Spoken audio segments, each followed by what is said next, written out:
Loki. This week, Sierra Entertainment, the legendary 90s adventure game company, sprung back to life. No longer a redirect to Activision's website, the future is bright above ground. Join us for a trip down memory lane as we bring you more news from the week of gaming on the show where every gamer has a voice. Orange Lounge Radio. Hello, my friends out there on the internet, and welcome back to another week of the show where every gamer has a voice. It is Orange Lounge Radio, live on this August the 10th, 2014, with the 563rd episode of our show. My name is Rob Roberts, here to talk with you about video games, gaming culture, and the gamer lifestyle with you guys live at the Voice Geeks Network, vognetwork.com. We do tape live every Sunday night at 6 o'clock Pacific, 9 o'clock Eastern, right after the Bobby Blackwolf Show. And if you are listening live, I encourage you to join chat and have your voices heard. Live.vognetwork.com. And you will hear such interesting things such as Cial in chat saying, and my sister stole my only USB 3.0 cable. Well, you know what? If we're going to learn something tonight about the way America works, you clearly need to sue her. You're going to need to sue her to get that cable back. We'll get into more about that in a little while. Joining me here in the studio, always here to lend their voices to the week in news and let you know what they think. And this woman certainly never has a shortage of opinion. Say hello to Dark Soccer, Jamie Summers. I have an opinion about that slice of pizza I just ate. Yes. It was delicious, but my stomach hates me now because I got sick from the big black cock yesterday. What? Dan and I went to... Right now, somebody's editing that as a little clip for a future OLR soundboard. She went to the Castro and got put a big black cock cock in her mouth. There's photographic Thanks, evidence. Techmaster Loki. Wait, what? There's photographic evidence. Okay, we went to visit Grandpa. For all okay, there's some people who are listening to this show for the first time that are like, what the hell are these people on? I thought this was a video game show. Okay, first off, Grandpa from Horde House, another podcast that I do about all things online gaming, never too seriously, lives in the Castro, right? Or right above the Castro. Above it. He hovers over the Castro like the queen. To judge people, basically. That's what he does. Yeah, he just sits out on this balcony and judges. Him and his wife, Lady Victoria, are out on the balcony. By the way, Grandpa's gayer than Christmas. It's not really his wife, but that's what we all call her. Lady Victoria, they judge everybody out in the Castro. That's what they do. Yes. All are subject. Now, you went to go be judged this weekend. No. Among other things. And I went to participate in the judgment. So you went down into the Castro and you actually bought a penis-shaped, what, cookie? Macaroon. Macaroon. Because I love the macaroons at Hot Cookie. And I don't even care, y'all. I'm going to give Hot Cookie a shout out right now. Thank you for making macaroons that were so delicious I threw up. Okay. We were already full from eating at Harvey's, which really, really good food, but I went and had to shove because they would put whipped cream on it if I started eating it now. Mm-hmm. So I had a big chocolate-covered macaroon dick with whipped cream on the tip. Only in the Castro. Only in the Castro. And how was it, Dark Soccer? Oh, it was freaking amazing. Better than the real thing. Amazing. I cannot believe our chat is not responding to this whatsoever. Did the internet die? Or are they all in shock? I don't know. Ranchan is in shock. Ranchan's Look at a his little bit in face. shock. Look at that. All right. But it was totally delicious, except I think I might have already had a bit of something going on wrong with my stomach because it was like we got home after a long visit and everything, and I laid down for about 15 minutes, and all of a sudden my stomach's like, nope. You gotta be careful what you eat in this day and age. I mean, we were just talking before the show with Shane. Yeah, but that was Gym Boys, and that's to be expected. All right. Anyway, Gym Boys is. Yes, it's garbage. Thank you. Okay, sometimes it's delicious garbage. I like it. But it is not fit for human consumption, well, and your body will let you know. Watch out, because they're going to contact the show because they found Shane's Twitter when he wrote, like, he didn't even put an @ sign or a hashtag. He just mentioned, and they were like, all right, what's Gym wrong? Boys, this is your chance to prove us wrong by cooking us some food that does not make me sit in the bathroom for 2 hours. I'll eat whatever she's... doesn't have. I love Gym Boys. I've never had a problem with Gym Boys. Anyway, enough local eatery talk. Because your insides are made out of cast iron. How are you, Techmaster Loki? Full, but yes. I should have stopped at Gym Boys. Now that I think of it, I had the time to do that. I was gonna actually almost stop at because we went there earlier this week at Dickie's Barbecue, which is like They have fried okra. they have pretty awesome barbecue. I thought it was just like this cheapo chain thing, but it's actually really good. Nice. Really good. It's legit Southern food. You're gonna make all the listeners hungry, you guys. Sorry. Good. That's right. Go get us tacos while you're at it, listeners. Yeah, I had like a beef brisket sandwich yesterday. It was awesome. But yeah, I almost stopped there, but I didn't. Instead, I went to Round Table and got pizza. But I got pan pizza, and so it's way more filling. And yeah. What kind of show is this? Is it a game show or a food show? We'll get to the games. All right, it's a 3-hour show. All right, quickly, how's Unity programming going? To try and bring this to games a little bit. How's your programming adventures going? Good, actually. I think I'm close to finished with fixing my editor because I had tweaked some stuff and I wanted to do something differently, and then it got way too complicated, and then I dialed it back, and now I think I've gotten it to the point where everything should be okay. I put my palette that I was using into a script now so that I don't have to actually have a palette for it, and I can add stuff, custom colors if I want to on the fly. And yeah, so I'm just finishing that up. Hopefully going to have that done this week, and I can get back to kind of where I stopped before. And then what else? That was pretty much it, actually. I've been still trying to figure out a way to do ambient occlusion, but I just don't think it's possible with Unity free. I think you really need to have that registered version, or I'm sorry, the pro version, which is $1,500 that I don't have. And I thought, well, I'm sure they've got their way of doing it. Why can't I just look up a way to do it? How would you do it outside of Unity, and just apply that to Unity? And it just doesn't work because they have these things for graphics cards like texture buffers. So instead of writing to the screen, you can write to a texture file, and then you take that texture file and do something with it. So like capturing the screen or something like that. So like say you want to do a blur, you'd capture the screen, and then you would apply like a blur to it, and then you'd put that back on the screen again. And so I don't have that access to that buffer in Unity free, so there's not really a way to do that.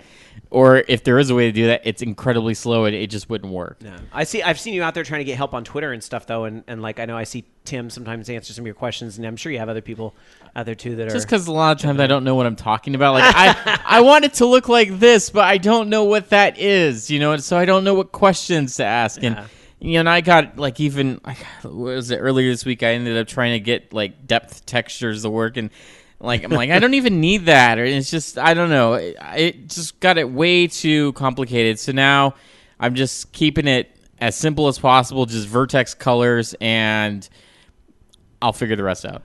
Well, best of luck.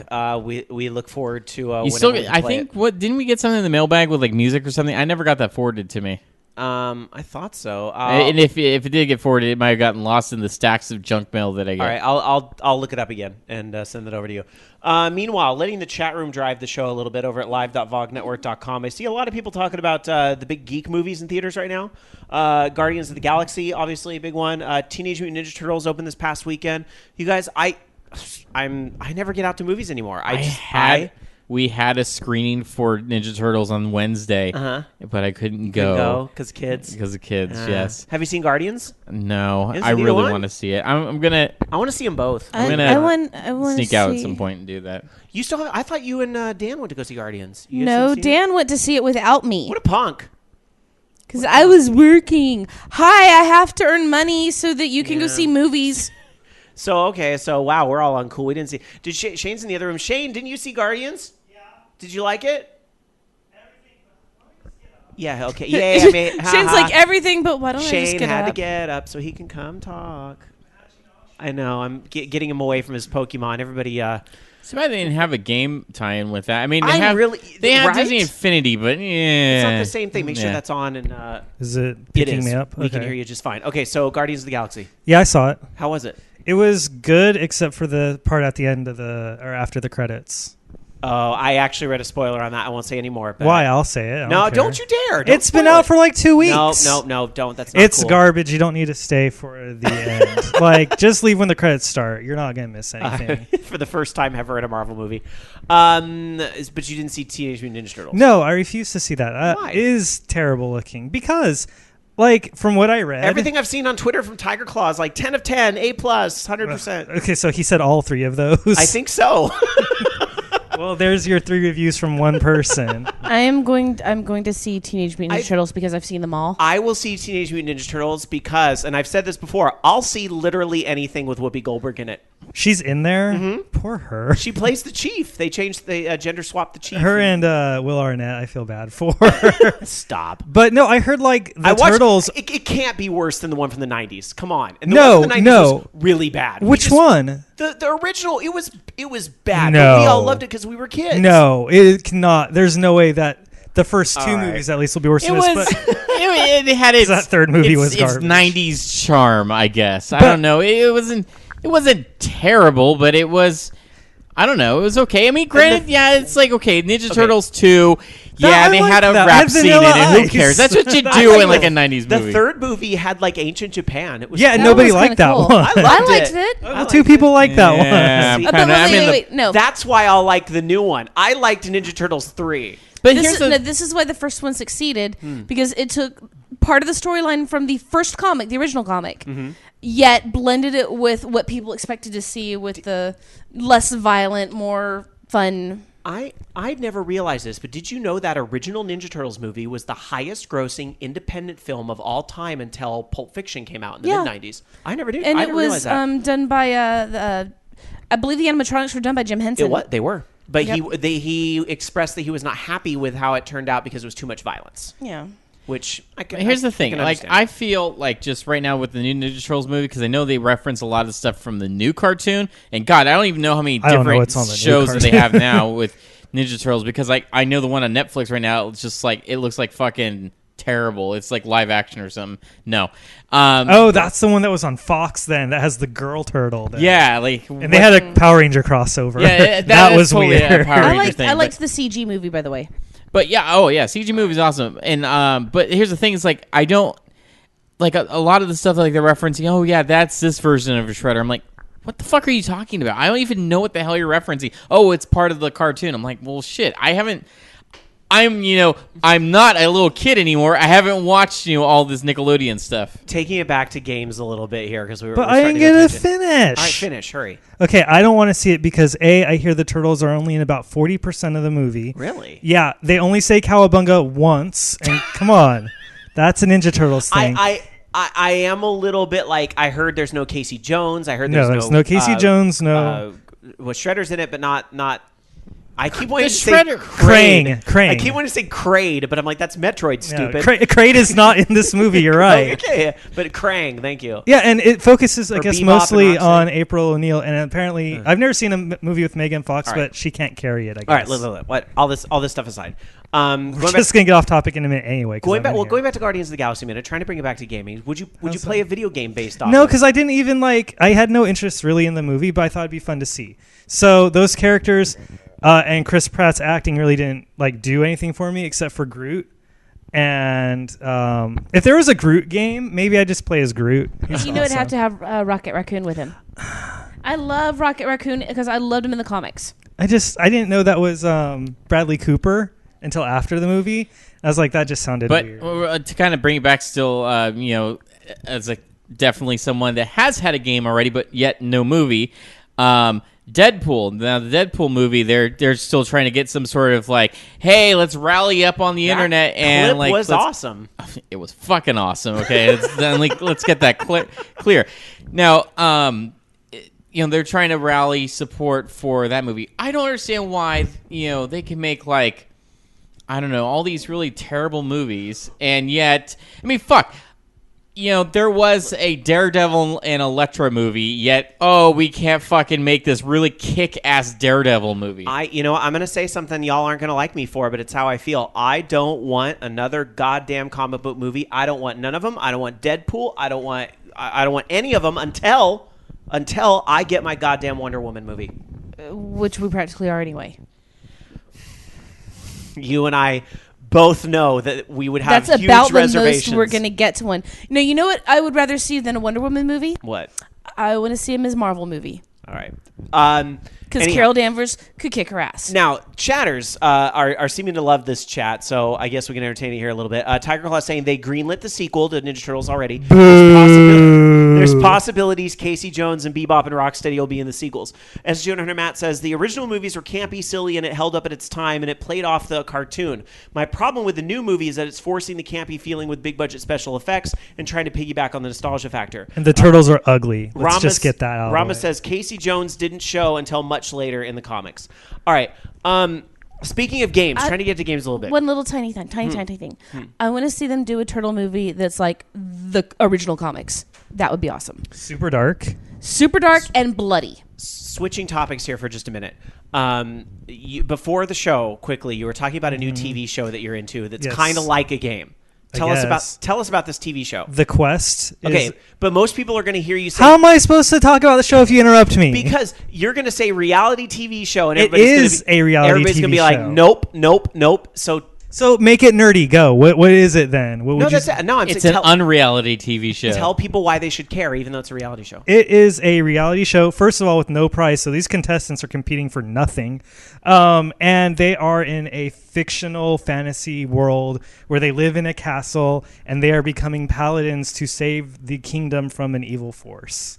So as Rob put it, it's real life LARPing. Wait, is that redundant? LARPing is a TV show. Yeah.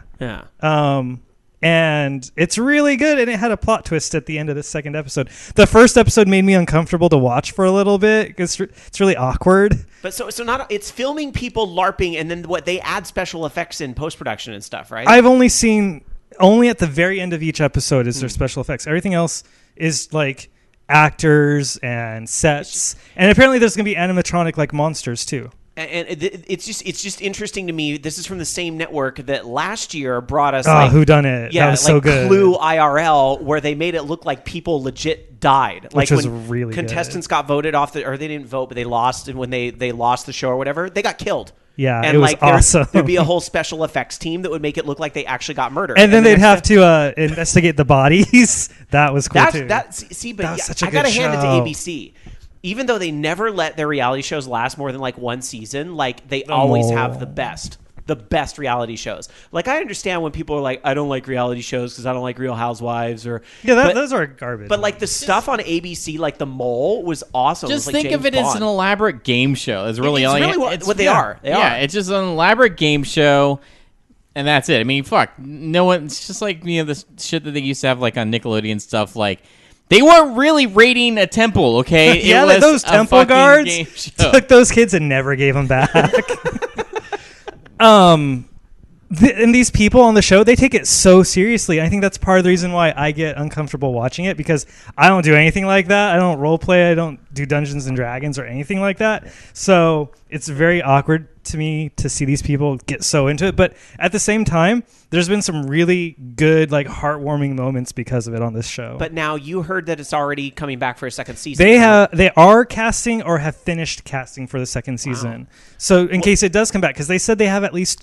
Because there's 12 kingdoms or whatever. Mm-hmm. So they said they already have like 12 storylines that they could do. If they're going to bring it back for a second season, I'm going to nominate Dark Sakura to be on the show because I think Dark Sakura would be great in a LARP on TV. Because I actually haven't LARPed since like 1997. That's what makes it better. All right, so what kind of competitions do they have on this show? Because obviously, I mean, pretending who can pretend the best is not really good TV. Oh my god, that was part of the heartwarming moment tonight. I won't spoil it for people that will watch it, but the first competition they had to do was they had to practice like their I don't know, like they had these like big crossbows that they would load up like a bolt and then fire over a wall at enemy targets. So one person on their team was like overlooking the entire field to tell them where to point. One person was like the runner to get the arrows, and the other person was the person that was moving the big bow and arrow machine and pulling it back and firing. So that would be like the first thing they did. And then today they had like a horseback competition where they were all on horseback, and they had like different stations they had to go through, and they had to shoot an arrow horseback, they had to throw a spear, they had to joust, and then they had to bash a skull with a big hammer at the end of that.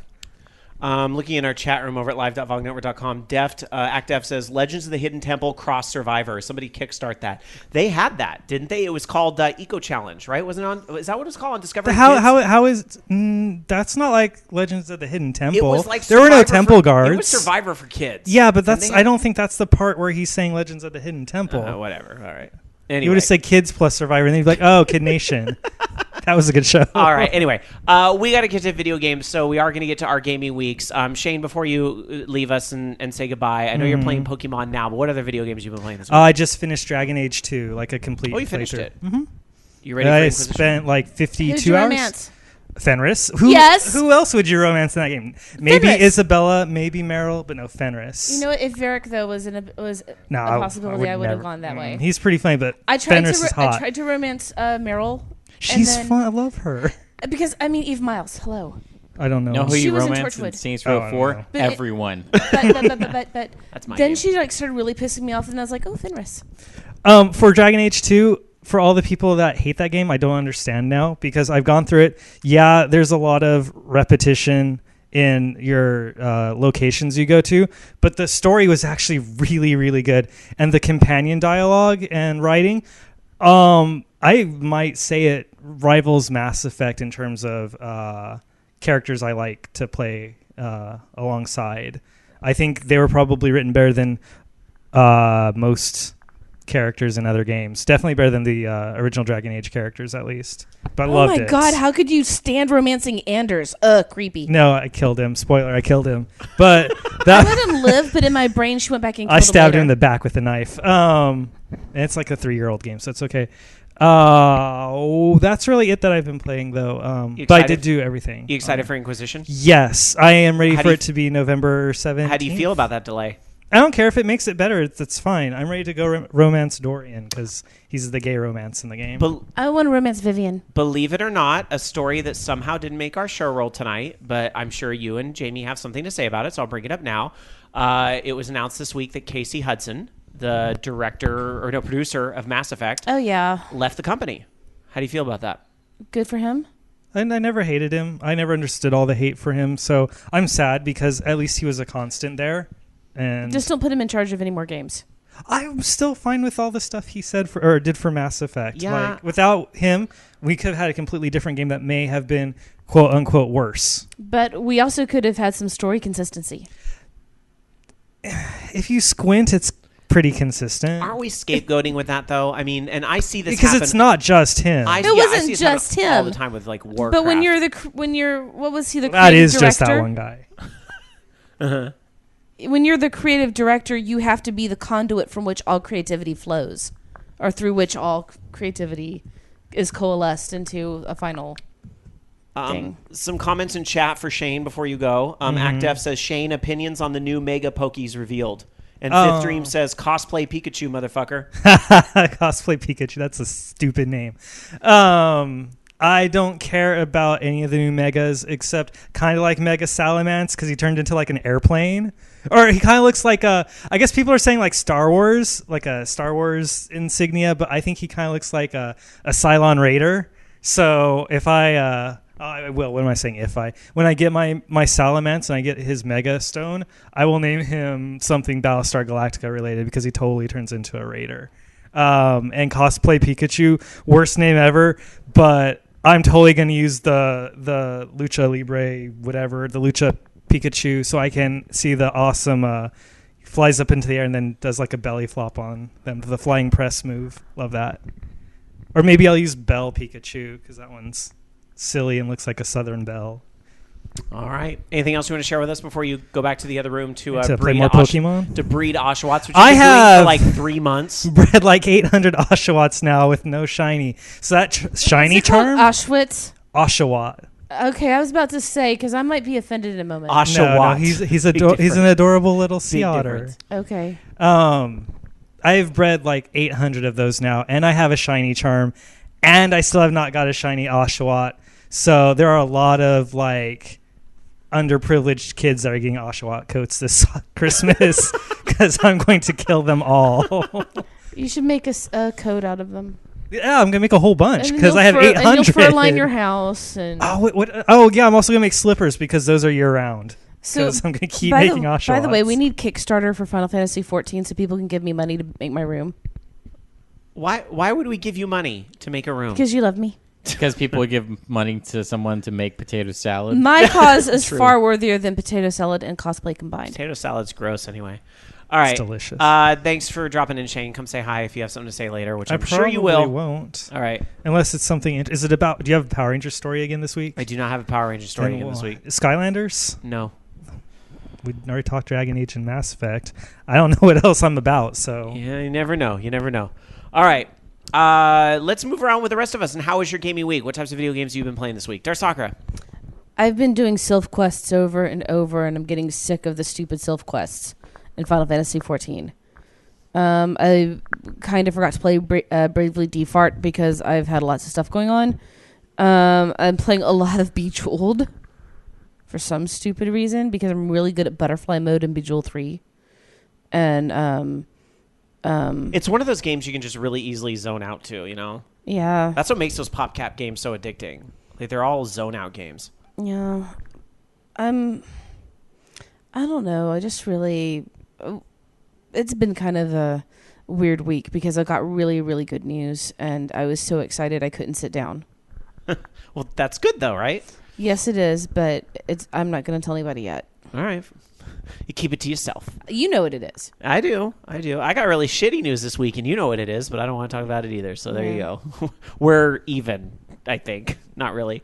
All right, moving on. Techmaster Loki, how was your gaming week? I only played one thing this week, and that was the Kickstarter edition of Vanguard V because I backed it, even though there's no way in hell it's going to make its goal, but I have to support, Maximilian Moreau, who is the host of one of my favorite YouTube series, Cooking with Unity, and he's actually doing some programming on the game. And I was a little disappointed before because it is a Oculus, well, it was a VR only game at one time, but they made a non-VR demo version that you can play. So I actually got to try it out, and it's awesome. And the best part about it is it's super easy. Like, I want to actually have my son try playing it because it just uses the mouse and you look.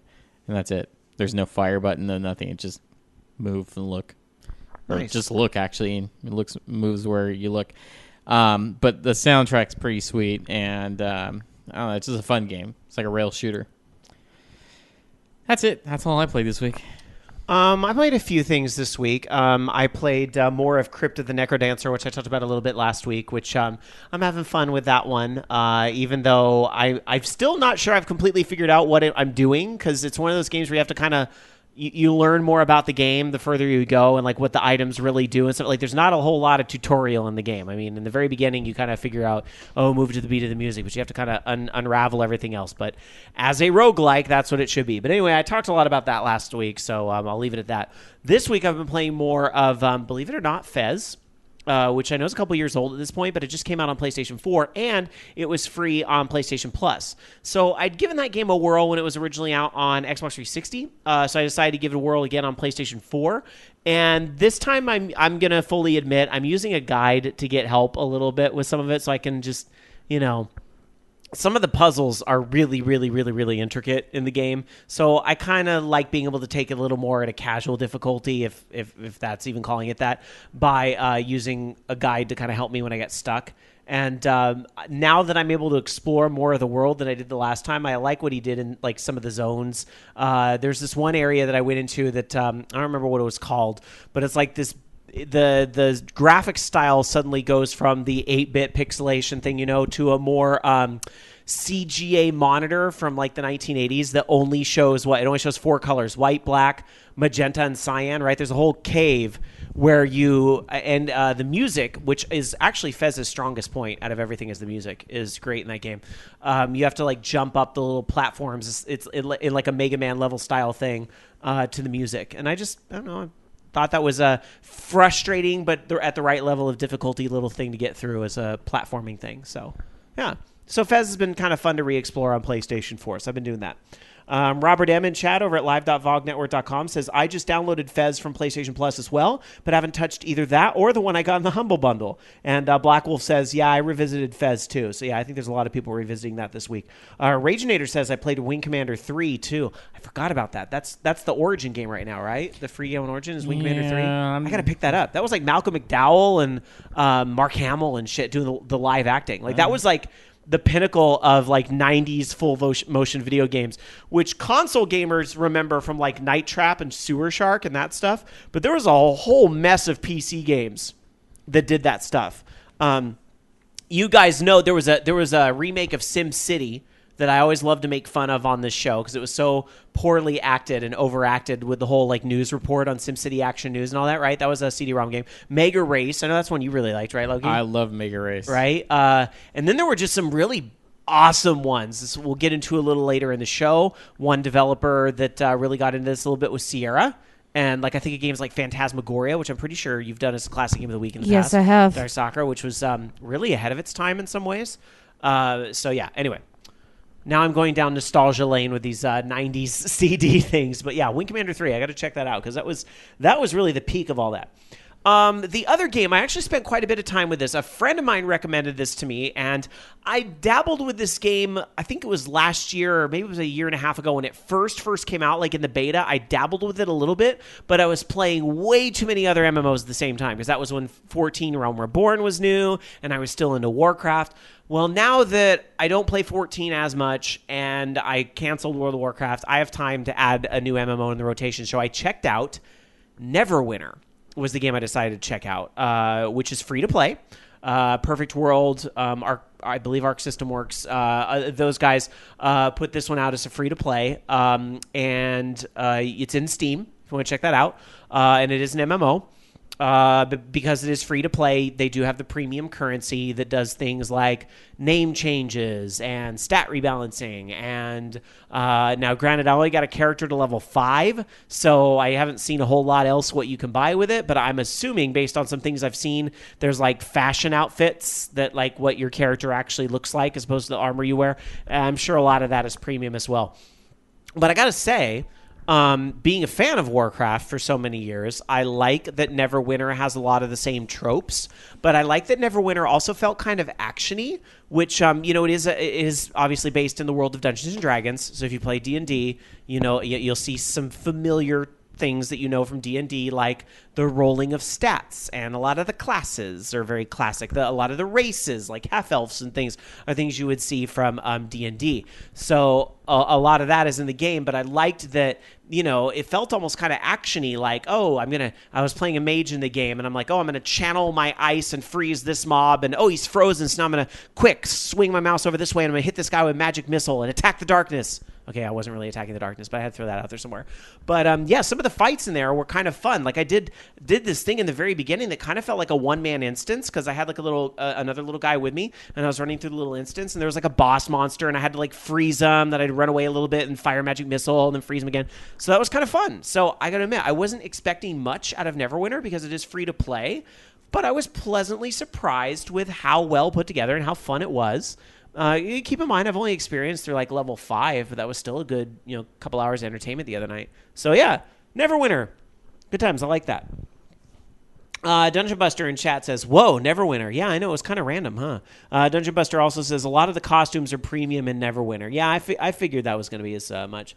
And Bochikawa says, it's not based in D&D. It's based in Farin, which is going to be D&D when the next edition is official. Sial says, did you attack the gazebo, Sky? No. But I went in, like, the back of the king's throne room. I don't remember what the whole thing was. I had to go protect some crown from being stolen. But spoiler alert, it got stolen anyway, which sets the plot for the rest of the quests, I'm sure, for a few levels. Dun, dun, dun. Dun, dun, dun. As I was playing it, I actually was like, this feels a lot like a Dragon Age story that I'm playing right now or something. So, Are you going to shame your dice? What's that? Are you going to participate in dice shaming? What? Oh, with the whole Dungeons & Dragons stuff on Facebook. You don't actually roll dice in Neverwinter. I just... That's why I got confused. I was like, what, dyeing clothes? What? So, I might start back Star Trek Online, by the way, again. Are you Grandpa? So I can play with Grandpa. Yeah, he's really into that, and they have a expansion coming. Something Delta? I've had a Rear Admiral sitting at Quark's bar for the last 2 years. Appropriate. Yeah. All right. So there you go. That's my gaming week. So quick housekeeping for you guys. Be sure to follow us on Twitter, twitter.com/orangeloungeradio. Also on Facebook, facebook.com/orangeloungeradio. And our YouTube channel, YouTube username Orange Lounge Radio. Subscribe there because we do put up the episodes for consumption on YouTube. Makes it very easy to get on 3DS or wherever you want on YouTube later on. So subscribe to us at username Orange Lounge Radio. Upcoming shows, we will be here next week. We will not be here Labor Day weekend. There will be no show Labor Day weekend because that is huge convention weekend. Dark Sakura will be at SAC Anime here locally. Possibly. Oh, I thought you were going for sure. If it works out because of reasons. Gotcha. Well, hopefully you'll be at SAC Anime here locally, and can give us. If not, I'm sure Jonas and Diego, some of our friends from last week, will come back and talk about that. I will be at Dragon Con in Atlanta. So for those of you guys, I'm pretty sure within like probably about a 500-mile radius of Atlanta and then some. All the nerds I know convene on Atlanta for that convention. So if you're going to be there, be sure to stop by and say hi. The VOG Network panel is 11:30 a.m. on Monday, so just before it's time to go. But we will also be on some various panels in the podcasting track throughout the weekend, and I'll be around the convention. I'll have a VOG shirt on. I'm hoping my Joker cosplay is finished, but I'm being a horrible, horrible procrastinator, so we'll see. But I know I'm going to get so much shit from Travis if I don't finish something, so I'm going to try for Dragon Con, which is it's like 2 weeks from today. No, 3 weeks. You better get on it. I know, right? It's 3 weeks from today. Last minute cosplay is never a good idea. Unless you'd like for me to remind you of the time that Evan and I didn't sleep for 3 days. Girl, you're talking to somebody who did Rocky Horror and has done last minute costumes forever. Yeah. But I'm talking about a whole brand new costume. I know. Yeah. All right. Well, the good news is I already have the hat, thanks to Dark Sakura, and I have pants that work too, and I kind of think I know how I'm going to do the top. I think I'm going to do a layered thing, which because he has a gray shirt underneath, so I was thinking gray long johns would work very well for the top part, and then it's just about basically painting the black jacket is the big thing I have to do, and cutting it and making it look right. So I have to find that right material that will make it look good, because I don't want it to look like a jacket. Keep in mind, well, it's not... Joker doesn't wear a jacket. It's not, but I'm thinking that's what I can use if I cut it a certain, because he has these cuts, I'm drawing on my body, which you can't see. Well, no, and if you need it, I've actually got a heat bond. Oh, okay. Material well, there stuff. You go. So we'll make it work. Yeah, I will. Robert M in chat says last minute Halloween costumes never work out for me. Always works out for me. Always looks out for me. All right. There we go. That is what's coming up for us here at Orange Lounge Radio. Let's get into some gaming news. No more movie talk. No more food talk. It's gaming news talk. Loki, start us off. So Sony is found themselves as part of a class action lawsuit in California regarding deceptive marketing of Killzone Shadowfall for the PlayStation 4. The reason being is because it was advertised that the game was running in 1080p. However, Digital Foundry found that the multiplayer portion of Shadowfall runs in an upscaled 960 by 1080 resolution. It's like a step below 1080p. They do that in a lot of multiplayer games to make sure the frame rate's up there with multiple people in the game and stuff like that. And of course, because of this, somebody feels that they should pay damages because it's not really 1080p, it's just upscaled. And right now they said that they seek damages more than $5 million total. And they basically said Sony admitted that it did not in fact design Killzone to display multiplayer graphics in 1080p, but instead used technology shortcut to that's supposed to provide subjectively similar results. But the Sony never advertised or convinced consumers to buy a technological shortcut. This is just dumb, is what it is. This is basically kind of what's been going on in NeoGAF and other places where even usually it's more between the Xbox One and the PlayStation 4, where PlayStation 4 will, display at native, 1080p, but the Xbox One will be upscaled to 1080, or, the PlayStation 4 will be upscaled, but from a slightly higher resolution or something. But I don't know. I don't think there's really any deceptive marketing. It's displaying at 1080p, whatever you do to get, that. If it didn't say native 1080p, I don't think they advertise that at all. It's just kind of a money grab, it seems like. This whole thing obviously reeks of fuckery, the whole lawsuit. But to the credit of this or whatever, I think some people are starting to get real sick of feeling like in gaming, and this happens a lot with gaming, like even more so than movies. Like, we all know trailers make the movies look better than they are, but at least for the most part, things that are in the trailer are going to be in the movie. Although that actually doesn't always happen either. Yeah. I've seen trailers where scenes are in the trailer that aren't actually in the movie. But anyway, I digress a little. There I go on movie chat again. I digress a little bit. With video games, and this happens all the time. You see shit at E3, you see all this stuff that doesn't end up actually happening with the game. What the Aliens Colonial Marines, a classic example, right?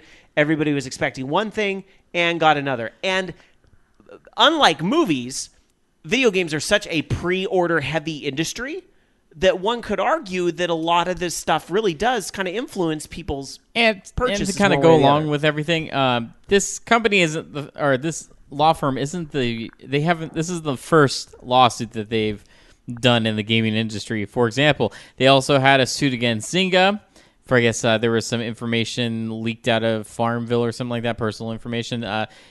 Aliens Colonial Marines because of the poor quality of that game, and the whole Battlefield 3. I believe the PlayStation 3 copies were supposed to be getting free copies of Battlefield 1943, and that never happened or something, and so they were suing for that. So they've done this a lot. Now, so yeah, I mean, and please do not mishear me. I'm not siding with the lawsuit, because at the end of the day, the game does run in 1080p. It just doesn't run in 1080p. Yeah, the title screen could be 1080p, and technically it runs in 1080p. Well, and we're talking multiplayer. The regular game does run in 1080p, and here's how they explain the multiplayer. Exactly. In multiplayer mode, it says, however, we use a technique called temporal reprojection, which combines pixels and motion vectors from multiple lower resolution frames to reconstruct a full 1080p image. If native means that every part of that pipeline is 1080p, then this technique is not negative. Yeah. So, and to which I say, you know what, is the game fun? Yes or no? If yes, it's fun, then shut up. It's just pixels. I was just talking about a game called Fez I was playing this week. Do you think and Fez runs in 1080p on the PlayStation 4. Do you think it really utilizes that 1080p to its full extent? Not really. But is it still fun? Yeah, it's fun. So I don't know why we're like going so fucking crazy over this graphic thing. But the only like little credit I am trying to give to it is that, okay, we are getting a little sick of games being misrepresented. And it does need to be more about like what is actually in the game. And even if it's not actually 1080p, oh well, is it fun? Yes or no? That's the more important question.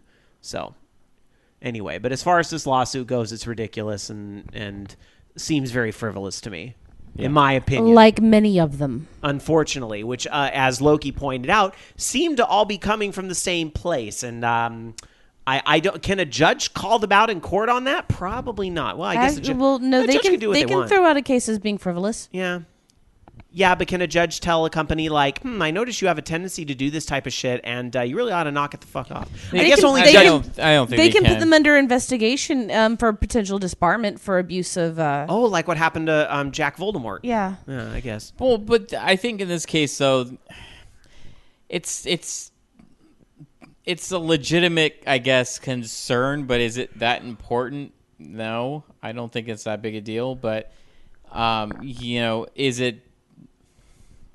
is it that deceptive, I guess? I mean, we talking like a significant difference between what was advertised.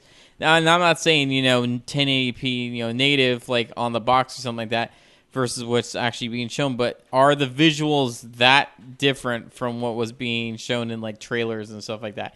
I mean, if it was like, significantly downgraded, then maybe yes. But if it looks pretty much the same, I mean, if you couldn't tell without, Digital Foundry doing actual analyzing footage and counting pixels and stuff like that, I mean, if you couldn't tell that it was downgraded, then I don't see the problem. It's one like, Aliens Colonial Marines where it looks significantly different than what they were showing off, or Watch Dogs looks significantly different than what they were showing off at, during their E3 demos. That's a little bit more deceptive. Going to our chat room over at live.vognetwork.com because I'm really curious what you guys, our listeners, have to say about this, because we do say it is the show where every gamer has a voice. Dungeon Buster says, reading his explanation for why he was so offended by the game, the person suing Sony sounds like the most shallow person on the face of the planet. Had he known the full story, he allegedly would have not purchased Killzone at all or would have paid substantially less for it.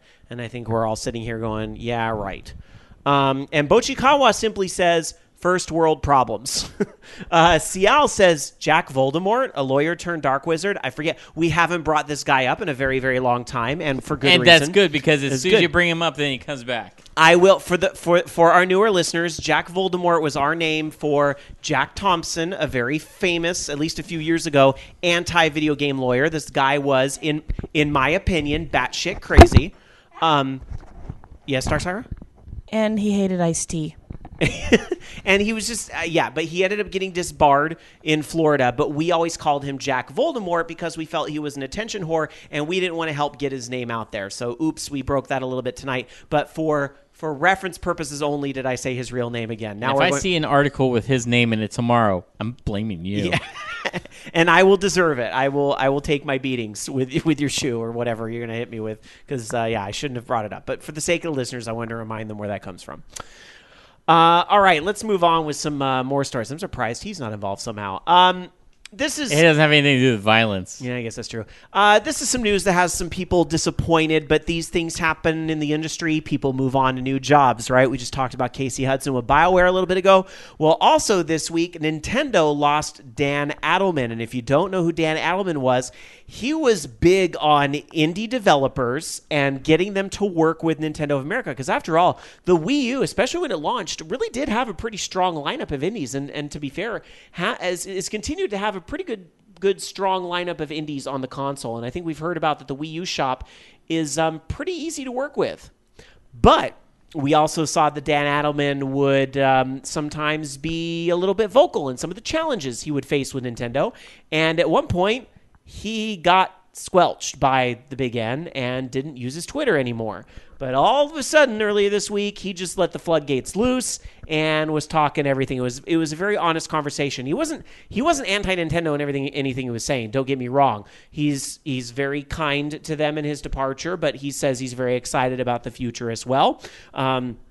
He says that I'm going indie. As the indie games business matures, a real need for business expertise has started to develop. I've been working with the indie community for almost 9 years now, and one consistent theme I've noticed is the tension between developers following their passion to make the game they want to make and needing to be able to make a living doing it. Unfortunately, though, there are a lot of business types who at best just don't get what indies are trying to do or are at worst pretty much unethical. So I kind of get the sense that he's moving into this position where he's going to help indie developers get published on all game systems, I guess, kind of work the system a little bit, if you will. I guess handhold these indie developers through what can be a scary process. I'm not sure how one makes money off of that, but perhaps you would get a cut. Like if you're somebody's manager, right, you get 20% of whatever they make. Like when Tom Cruise makes $15 million off of, is he even worth that much anymore? Who makes all the money on movies now? Robert Downey Jr. He's the one. He's like the highest paid actor in Hollywood, right? Okay, his agent gets like 20% of that $20 million that he makes. That's why these fees are negotiated so freaking sky high, because his agent, or in the case of Robert Downey Jr., agents, I'm sure they all get a cut of it. So maybe, and I'm theorizing, I don't know this to be true, but I would think that there could be a pretty good business model in there somewhere where essentially Dan Adelman may work as your agent. Seems fair enough, right? Loki, would that, if you knew that there was a guy out there that could help you get your dream game that you're making published on all these systems, would you be like, yeah, you can take 20% to help me do that?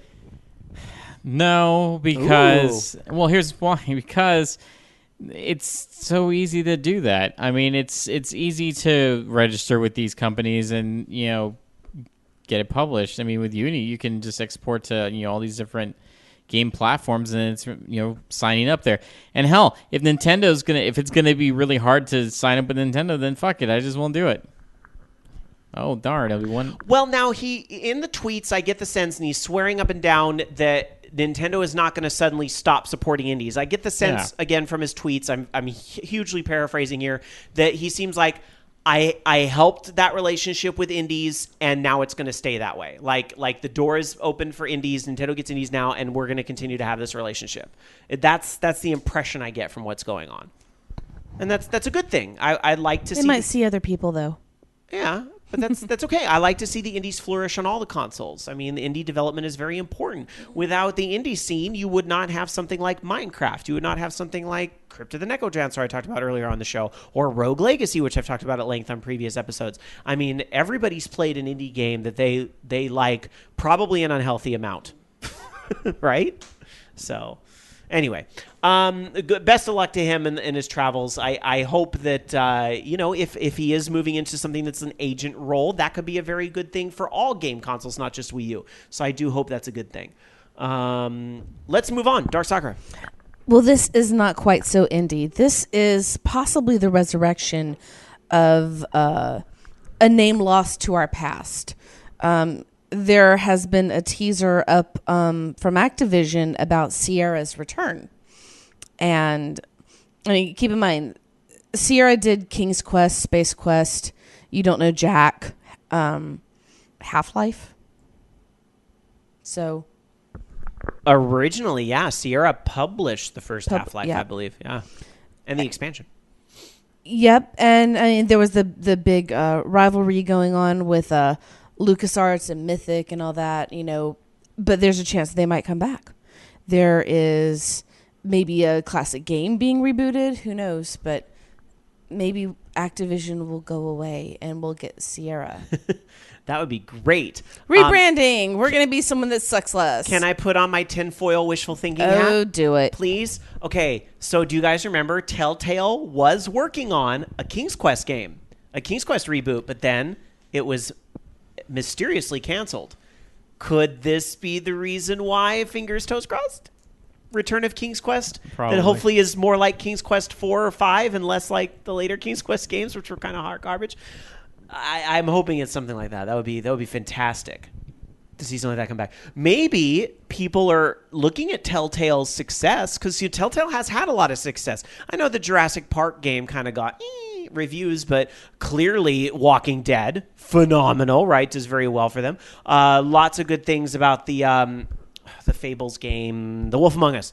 Lots of good feedback on that. Back to the Future. They've had a lot of really well-received games that they've done. Maybe other companies are looking at that going, oh, maybe this point-and-click thing isn't as dead as we all thought it was. Well, but it could also be possible that their name is just coming back for the sake of publishing. Mm-hmm. So Could be. It could be. Yeah, because remember now, on the flip side, EA brought Origin back. Remember the Ultima games originally, before Ultima Online, like I'm talking like Ultima 1, 2, that was Richard Garriott's thing was Origin. And then EA bought it, and now Origin means something completely different.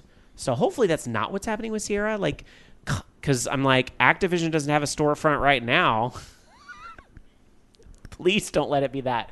Please don't let Sierra be the... Please do not tarnish another Classic Computing's games company name with a frickin' storefront. Enough! But we'll see. I guess we'll find out soon enough, right?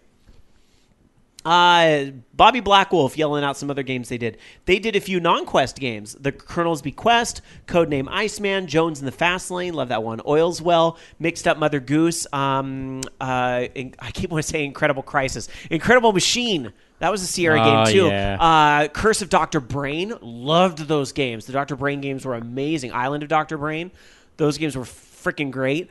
What else did Sierra do? Did they do Kyrandia? The Hoyle card games were really good too. Kyrandia was not. Kyrandia was Not LucasArts. There was another one involved. Maybe they were LucasArts. No, it wasn't LucasArts. Somebody in chat will know. You're right. It was somebody else. It wasn't Sierra. It was like the third group. Did they do 3D Ultra Mini Golf? I think so. I love that Or at least they published it. I love that game. I know. It'd be great. It'd be great to see some of that come back. Should do a mini golf game. And Bobby Blackwolf says Leisure Suit Larry had no quest. And Alan Alchemy says, let's not forget their Dynamix subsidiary, which is right. Willie Beamish was a Dynamix game, which that game ended. Didn't that game end up on Sega CD? Willie Beamish? I could be wrong. It might have been. Dark Soccer, do you remember? Willie Beamish. I remember it, but I didn't care about playing it. Yeah, it was I had that. I had that game on. I want to say it was 14 3 1/4 floppies. I would love a new Space Quest. Well, no, we had an opportunity for a new Space Quest game, but I would love like a legit new Space Quest game, I guess. Thank you, MXC. With the Space Quest name. MXC, you get a cookie. Here it is. Here's your cookie, MXC. Kyrandia games were Westwood. That's right. And Black Wolf says Willie Beamish was on Sega CD. I have it. You know what? I might actually have it. I've got like some. I have no idea what I own anymore. If you have Willie Beamish, I want it. Can I have it? I'll give you a taco, but not from the place you don't like. No. You can come over and play it though, and I'll pearl. All right, fine. That'll work. All right, there you go. Well, I'm hoping this means some of the classic Sierra stuff coming back. Although I think I read online that Incredible Machine has a spiritual successor that's out they there. do. It's the original guys that made it. Yeah, I forget what it's called now, but yeah, they've got that. All right. They have several games, I think. Well, moving on, Loki. All right, so speaking of another company that's come back from the dead, or will be coming back from the dead, because they have their website up right now, but there is a countdown. It's going to be 1 week from today, I guess, or maybe a week from Monday. It looks like that this will go live, but it's a new company is called TSI. You may, I don't know if you may remember SSI, which is Strategic Simulations Inc. It was back in the 80s and 90s. They put out a bunch of these gold box games, including some of the Dungeons and Dragons games and that kind of stuff. Well, now, formed by the alumni from SSI, they have the new company, Tactical Simulations Interactive, TSI, and it's going to be a new video game studio with old school RPG sensibilities, they say. Of course, saying that they're drawing on their experience of the old studio, and not sure if they're going to be bringing back any of the old like Advanced Dungeons and Dragons games or anything like that, but I guess we'll find out soon when their site launches a week from Monday. So, pretty cool. What is up with all these classic computing companies all of a sudden making a comeback? Not that I'm complaining. It's indies. Indies coming back. That's what it is. It's great. I just hope they're coming back in ways that we want to have them back, and again, not storefronts. As long as it's not mobile games, please. Oh no! Why did you say that? No, I don't think so. I don't think it's going to be mobile games, but I just hope that it's not. I mean, at least not this sense. I don't have a problem with a mobile version of a game, but with the mobile game design, I guess, model, where it's free to play and energy and all that stuff. And a lot of that classic stuff just doesn't translate to touchpad. I'm sorry. It's not like when you port a lot of that stuff to mobile, it doesn't work. The mobile games that are successful work because they're designed with mobile in mind. Things like Temple Run and all is designed. Kim Kardashian, believe it or not, that crap is designed with mobile in mind. And that's why they work where Sonic the Hedgehog being ported doesn't. Because the fake joystick, it just doesn't work. So anyway, moving on. There's some other big news going on in gaming this week that doesn't affect the game companies directly, but more of a new thing that has been born of that. And Dark Soccer and I have a pair of stories here touching on what has gone on this week at Twitch TV. And there were a lot of changes at Twitch TV this week. And the first big change that happened, Justin TV shuttered its doors, closed. As of Monday, no longer in service, shut down. If you were streaming on the network, too bad, so sad, you're done. Which, just to give you a little bit of backstory, Justin TV was what was there before there was Twitch TV. We actually used to broadcast this show on Justin TV. It was like a simulcast thing because a lot of listeners were like, we want to see a webcam while you do the show. And we actually we had a better setup in the garage studio we used to use, which I don't live in that house anymore, so we don't have that. But like I distinctly remember one episode because it's probably the most viewers we ever got on Twitch TV, or Justin TV, excuse me. You were streaming Final Fantasy 13, a demo that you'd imported from Japan, Loki. Yeah. And you were playing that on the little TV, and we were streaming it on Twitch with the show audio in the background. So we used to do that stuff on Justin TV because there was no Twitch at the time. And I did, a couple years ago, though, have the Justin TV channel converted to a Twitch channel.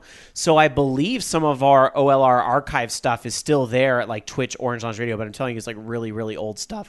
And it might get deleted soon anyway, but we'll get to that in a minute. So yeah, a lot of history with Justin TV. And speaking of history and things, no secret that we were once a network on Live 365. Then we were a part of the All Games radio network, right? And I remember Scott over at All Games, Scott Rubin, the guy when he was doing All Games Interactive and all that, he was really big on adopting the Justin TV, because I think he did the whole live streaming cam stuff for a little while, which was a big part of Justin TV. I distinctly remember one E3, he was wearing that camera and took it to like an Xbox conference or something, or maybe it was GDC. One of those things, like he took a camera to and was kind of streaming that stuff. So, snaps for Scott, he kind of predicted that this is where things would end up, that it was going to end up a big gaming thing, right? And sure enough, Twitch TV got so huge, it literally swallowed Justin TV. So, I mean, it's unfortunate, but, again, how many live streamers were there compared to game streamers? It was a lot smaller. And the live streamers, they have other places they can go. There's that actual live stream site. It's like livestream.com, but they don't want gaming content. Ustream is a very popular alternative as well, so you have all that. But the father of Twitch TV, Justin TV, had closed their doors this week.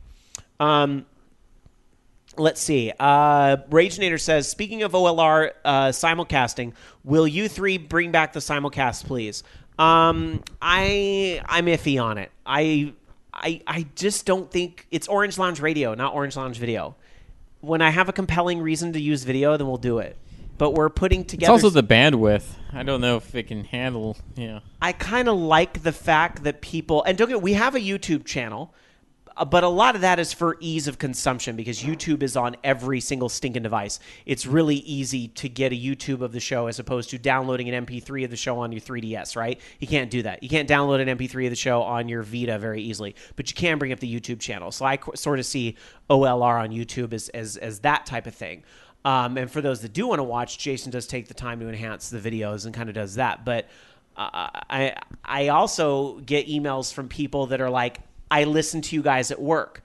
I can't watch it. I listen while I do my job, my data entry job or my other job that I need my eyes for that, but I don't have to listen to my work. Or commuter is another big thing we have too, and obviously you can't watch a video while you commute. So I kind of like that we fill that need, and I don't really see the need to change it. Yeah, and also if you do video, then that's less people that are on the regular stream, and that kind of skews numbers. Yeah, and that'll steal my soul. Exactly. So I don't know. I'm not saying no. I'm just saying I can't think of a compelling use for it at this time. So that's what I'm saying there. Let's see. And Tiger Cloud points out that the archives are still there. That the Twitch TV archives are apparently still there, at least for now. I don't know if they're highlighted or what, but there it is. So, all right.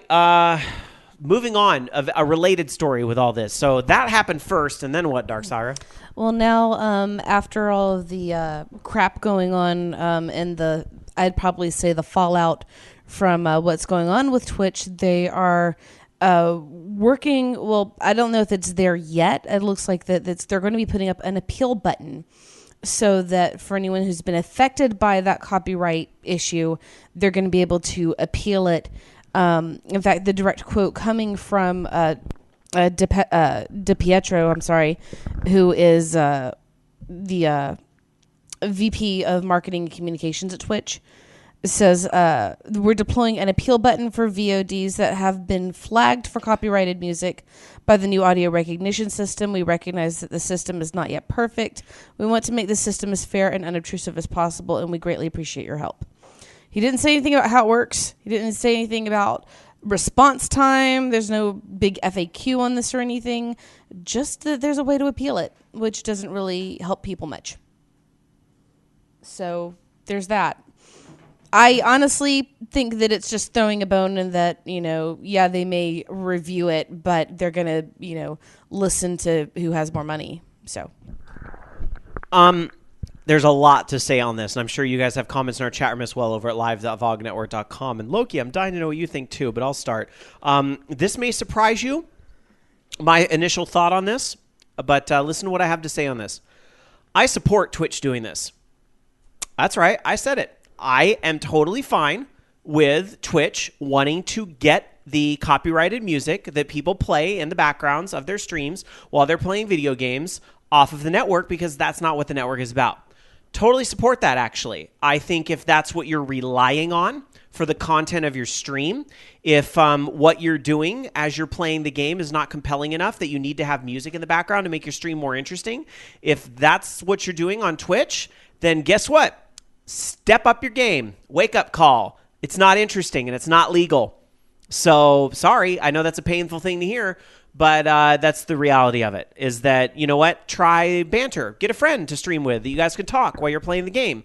Narrate the game that you're playing. Take questions from chat. Do something a little more interactive, but don't just leave Pandora playing in the background while you're trying to play the game. If that's what you rely on for your content, this is your wake-up call to do something different. That's not what Twitch is about, and so on that end, I support what Twitch is trying to do. Now, before you put down your pen and paper and your angry emails, because the other thing I have to say is, I don't like at all how Twitch is doing it. And I think that's a big problem a lot of people are having, is that they just sprung this out of nowhere, ran this automated system through everybody's content, which flagged even Twitch's own crap, and then if you don't like it, too bad, so sad, you're bleeped for 30 minutes with the audio dropped and all this, and no warning whatsoever.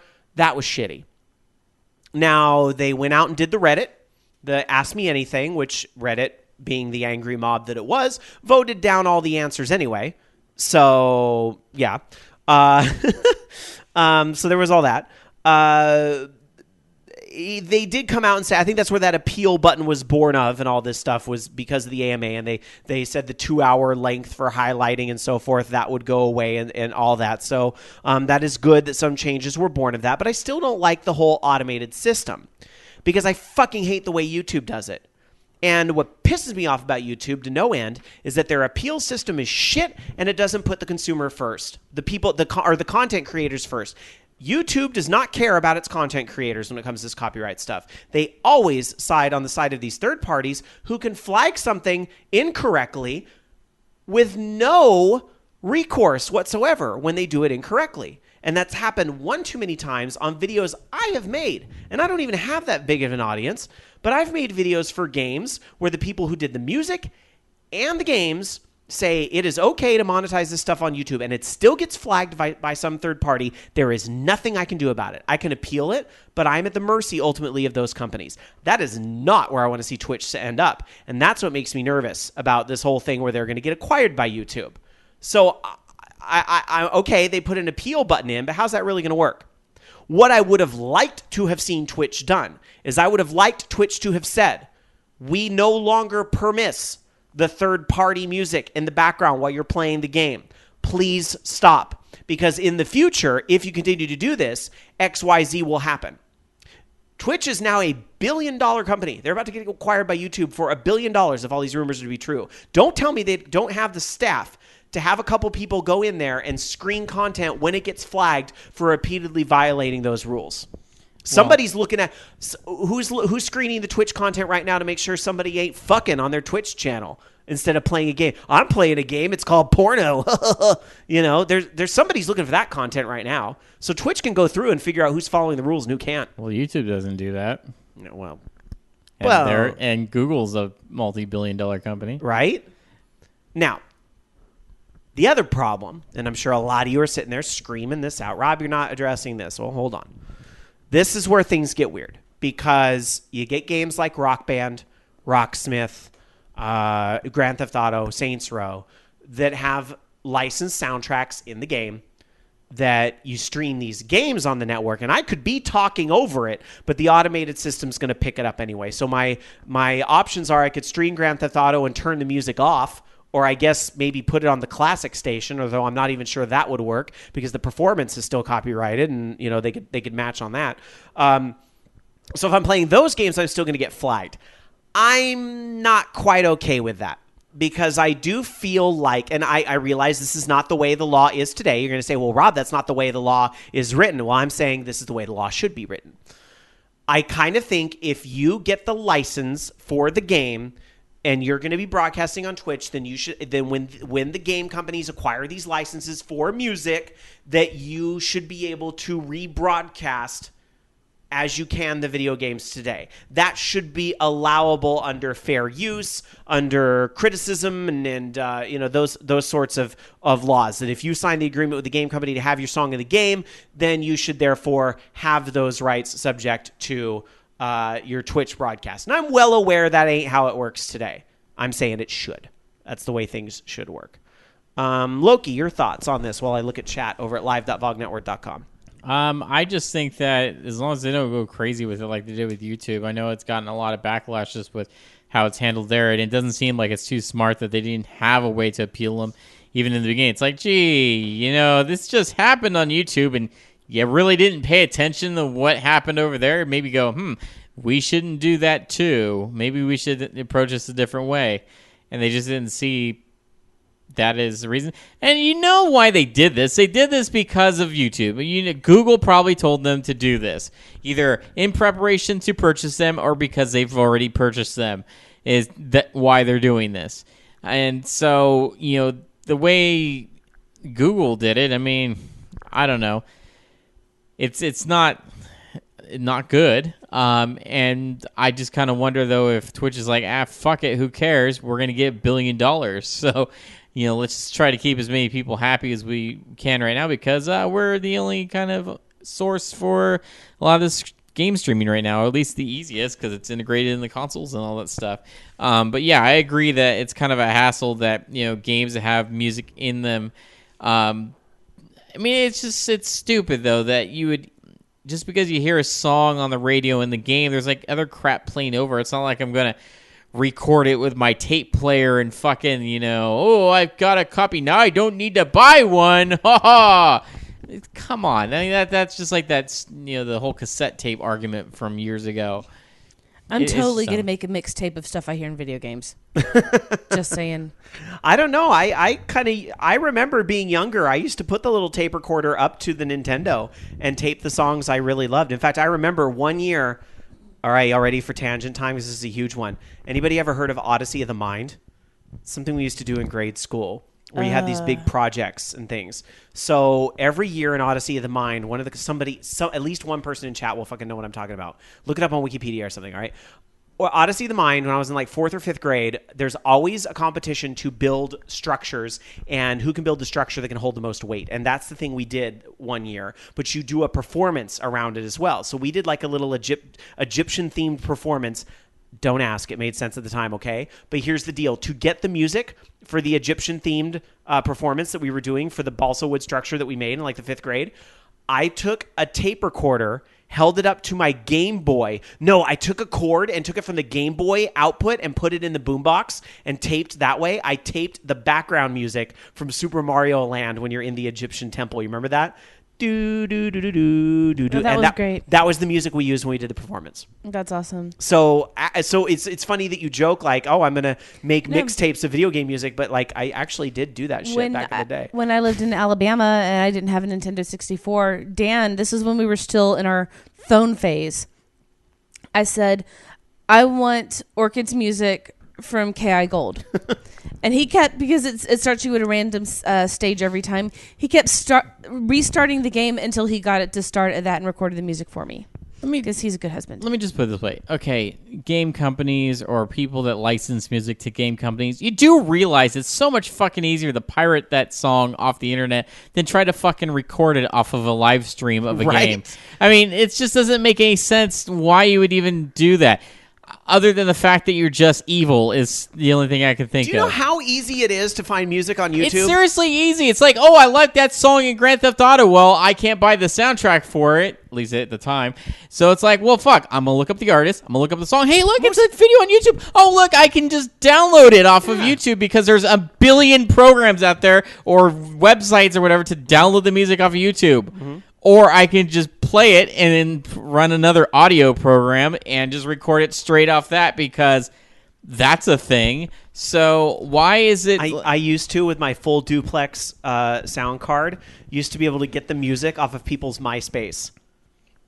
I would record while I play, and there you go. Perfect digital copy. Dumb. It's so dumb that, like, I know you're well within your rights to do that, but you're also a dick. You're also a dick for doing that. So, like, just because you can do it doesn't mean you should do it because if anything, like, you know, and I did legitimately buy some of these songs that I liked from Grand Theft Auto, and I found them because of Grand Theft Auto. So I don't know. It's just really dumb that they go about this, and it doesn't help your image, RIAA. I mean, seriously. Raginator in chat says, I actually had my Super Nintendo's audio cables hooked up to the aux on a stereo, and I made mixtapes of game music. Games like ActRaiser, Super Ghouls and Ghosts, Super Castlevania 4, the Star Wars games, etc. Robert M. says, Google's actions are due to pressure from the labels, publishers, etc. VXJasonXV says, Twitch doesn't have the staff to screen content, as a matter of fact. The fact they're a hundreds of million dollar company is moot. Twitch is made of engineers, designers, administrators, sales, and very few community reps. So policing is hard. I understand what you're saying with that, but my whole thing is that if you want to be a billion-dollar company, you have to have a department that's able to handle some of these, you know, regulations and things like that. It's very common in many industries that you have a department that makes sure the products you're putting out there are in compliance. Well, business is hard, so get fucking staff to cover it. That's what I'm saying. It's and like, if they don't have the money to cover it, well, then it's not a profitable I business. feel so bad for Twitch not having the staff to cover that. Oh, they'll show their money. You know, they're going to get sued by these guys. I mean, come on. I don't feel bad for them at all. The World 2 in our chat room says, to add legitimacy to the company, they had to do this. The issue is how they didn't talk to gamers prior to this. The backlash will go away very quickly. YouTube had a big issue with copyright and had to fix a bit of it to get bought by Google. Yeah, and that kind of brings, you know, what a lot of other people are saying is that, everybody's abandoning ship and going to Hitbox now, Hitbox TV. Here's the thing with that. I think competition would be great. I would like to see something like Hitbox get bigger. I mean, I know Ustream's kind of a thing right now, but Ustream isn't exactly focused on gaming either. Ustream's kind of gaming's like a little bit of an afterthought over there, even though it is built into the PS4, I know. But I would like to see something like Hitbox that can really compete with Twitch on that same like gamer level. I'd like to see that happen because I think if there was something like Hitbox that had been at that same volume competing for that $1 billion cash from Google with Twitch TV, I don't think Twitch would have made these very quick decisions that, you know, would cause their community to take issue with it and easily pack up and go somewhere else, as some of the most extreme people have had. At the end of the day, however, if you think Hitbox TV is some magical island that is immune from all of these problems... Nope. Because when Hitbox gets big enough, guess what?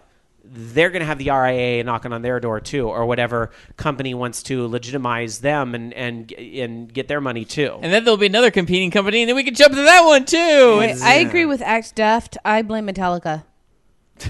Thank you, Lars. Take it all the way back, right? All the way back. Isn't that kind of where things started? And the World 2 makes a comparison there in our chat room saying, people said they abandoned to Vimeo or Dailymotion or other video sites. YouTube still alive and well. So, you know, and really, here's the thing about that whole Napster mess. All it took was for somebody to legitimize what Napster was doing and make it just as easy to do things the legal way as opposed to the illegal way. And that's all it took to get people to go to the bright side. And that was Apple with iTunes. Finally did that. And then, of course, there's millions of knockoffs And of then iTunes. Napster decided to do that, but it was already too late. It was already too late at that point. But once iTunes was a thing, you had a lot of people that were willing to pay money because it was just as easy as Napster was. I don't necessarily know that tons of people pirated. I mean, this is like a 20-year-old conversation. But I'm not sure that people were pirating off Napster just because they wanted to steal. They did it because it was easy. I want to hear that song right now. Oh, Napster's got it. It was easy, and I could find, like, if I typed in, an artist name or something like that in remix, I could find all these, like, things I've never heard of before. Yeah. It's like, fuck, I didn't know there was remixes of this song. That was awesome. Yeah. All right. Anyhow, lots of opinions on this, and I'm sure you guys have more opinions as well. Be sure to email us. Participate. If you want to participate with the show, participate at orangeloungeradio.com is the email address.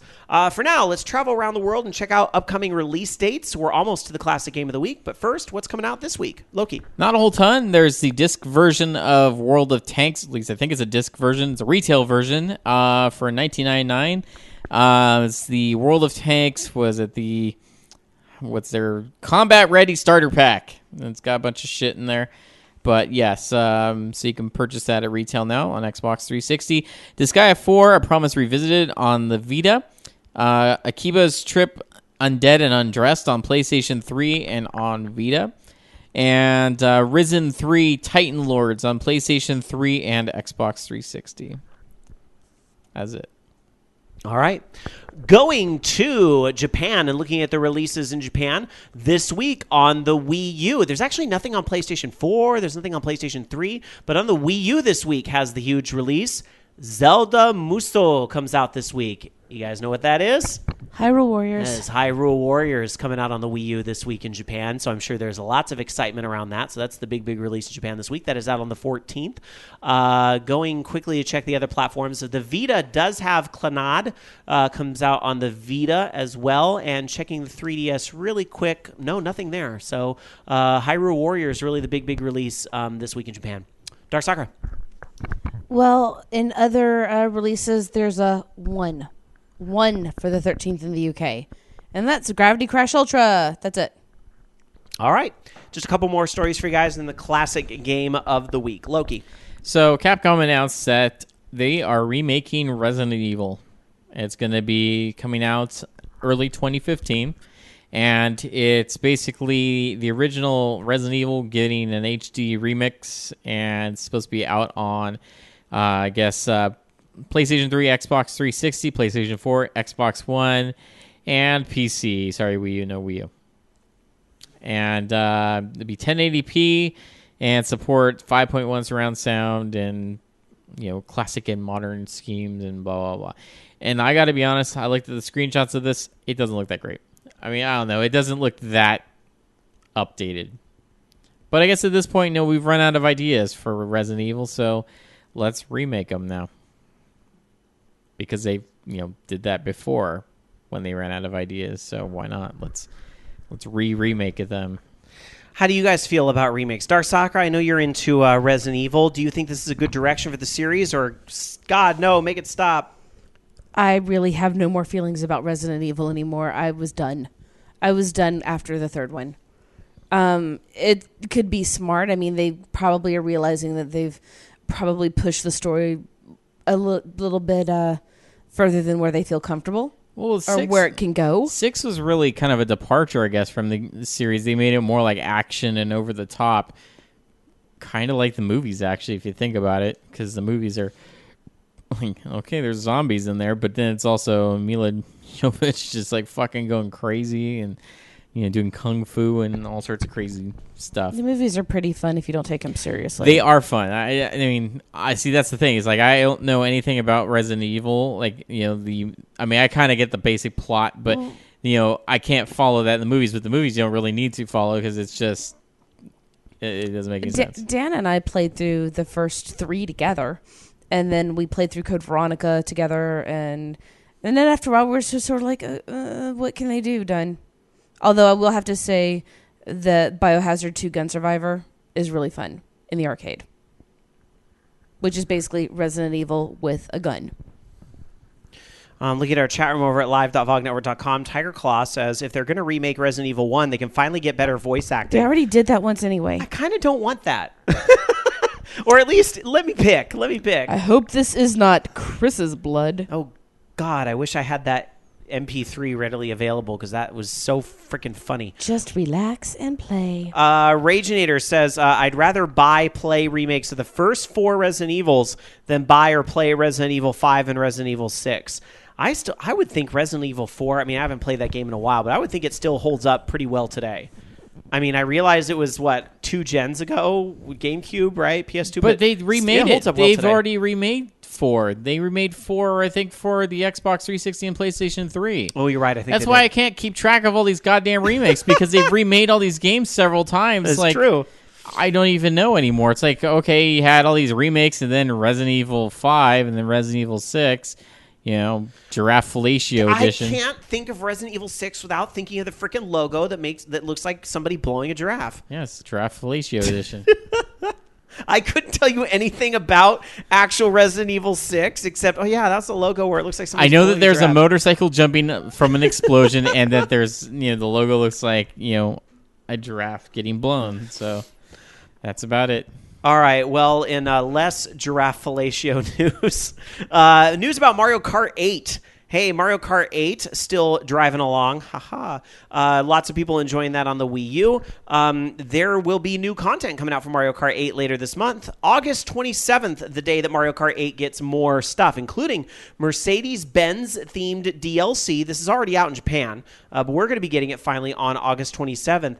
And what's pretty cool is that there's also a major update happening to the game on August 27th. Some things that are happening is that your preferred kart customization will be saved to the system, which will shorten the process of choosing what you want your kart to be.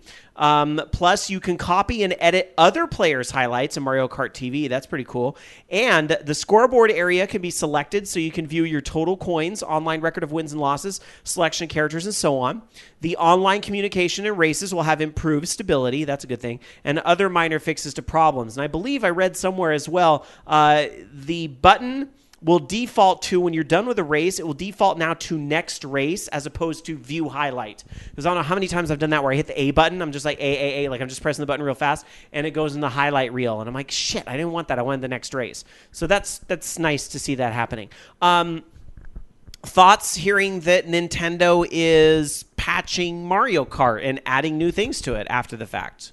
I think it's good. It's nice. I don't know about the DLC. It's a little stupid, but whatever. It's free. But yours was free. I mean, I don't know. It's just skins for cars. It's not really new cars. There's not like anything new to the game. It's just kind of like, ooh, now this car looks like, a different, I feel like car. what this DLC amounts to is it's like, okay, well, I'll check it out and I'll play it like one time. After it comes out, I'll update the game, play it one time, and then be like, all right, I saw it. And then I'll save it till I have a party and have people over to play. And it totally kind of throws you out of the whole Mario Kart universe. I mean, because it looks a little weird. Whatever. I mean, if you can pretend that you're Just driving the imagine Monopoly their cardboard car. boxes, because that's kind of what they look like. Going to our chat room over at live.vognetwork.com, ActDef says this Mario Kart 8 update is going to be awesome. Dark Tetsuya says, I'm stoked for the new Mario Kart update. Also, I believe the MK8 DLC isn't out in Japan yet. There's a trailer that also says 8/27, but it's the Japan trailer. I believe the Mercedes-Benz things is already out there. So, there you go. Very, very, very, very, very cool. That's that for that. Let's go to a simpler time. When you could not patch games, you could not download and patch games. You could not do that. If the game was broken, it was broken. It's a more classic time for games. Or they would release another cartridge of it. The classic game of the week, where Dark Soccer is going to step into the vault and find the game that she thinks, hey, you should be playing this. There's no Mercedes-Benz in it, but it's awesome. I think I'm going to actually go with a theme for the next few weeks of Capcom CPS2 arcade machines. Because the CPS2 is awesome. We had some of our best As long games. as you do Quiz and Dragons. Maybe. But the game I'm bringing up first is Alien vs. Predator. Sweet. which was one of my favorite beat 'em ups ever. You had basically a bunch of aliens all over the world. What happens? They have 2 cyborg soldiers, who was Dutch Schaefer and Lin Kurosawa, who I would always play at, and then 2 predators, a hunter and a warrior. And then they all have melee weapons. Lin has a katana. There's a bladed staff for the hunter, an extendable spear for the warrior, and Dutch doesn't have one, but he has a big cyborg arm and can punch the fuck out of him. I mean, basically, they've got different type of range weapons, like a smart gun, a rapid fire handgun, all kinds of different things. And basically, you just play through the whole game, beating up aliens and beating up people who are working with the aliens and or trying to breed said aliens. And you sometimes fight the mama alien a few times, especially at the end, which actually shows a man being ripped in half. It's true. You watch he's like the main boss of the game, and then, spoilers, the alien thing comes down and stabs him in the gut, and then she bites his head off and rips his body in half. This was the 90s. So that's Species? No, she wasn't trying to fuck him. She was just trying to fuck him over. Anyway, so the game was, it was really awesome. It was voted as one of the top beat-em-up games by Heavy.com. It was ranked number 12. And it really is one of, I would probably say, it was well received, but I don't think as appreciated when you compare it to some of the other CPS2 games. And also, Kurosawa made appearances in other Capcom games like Street Fighter Alpha 2, Street Fighter 3, and Namco Cross Capcom. And her design was actually reused for Ibuki in Street Fighter 3, who had a friend named Sarai Kurosawa. I never realized that those characters were kind of related like that. That's awesome. Mm-hmm. And then the character Simone from Cannon Spike was derived from her appearance as well. There was one of Treasure's designers, Tetsuhiko Kikuchi, said that Mad Stalker, Full Metal Force, and Alien vs. Predators were his inspiration for Guardian Heroes. So there you go. And there's really not too much else to be said about it. It is a beat 'em up. You have, your food hidden in boxes and stuff to help you replenish life. The cabinet does allow you to play up to 3 people simultaneously. The smaller ones are only 2. And you do get the 4 characters. You have, like I said, you have the 2 human and the 2 predator warriors.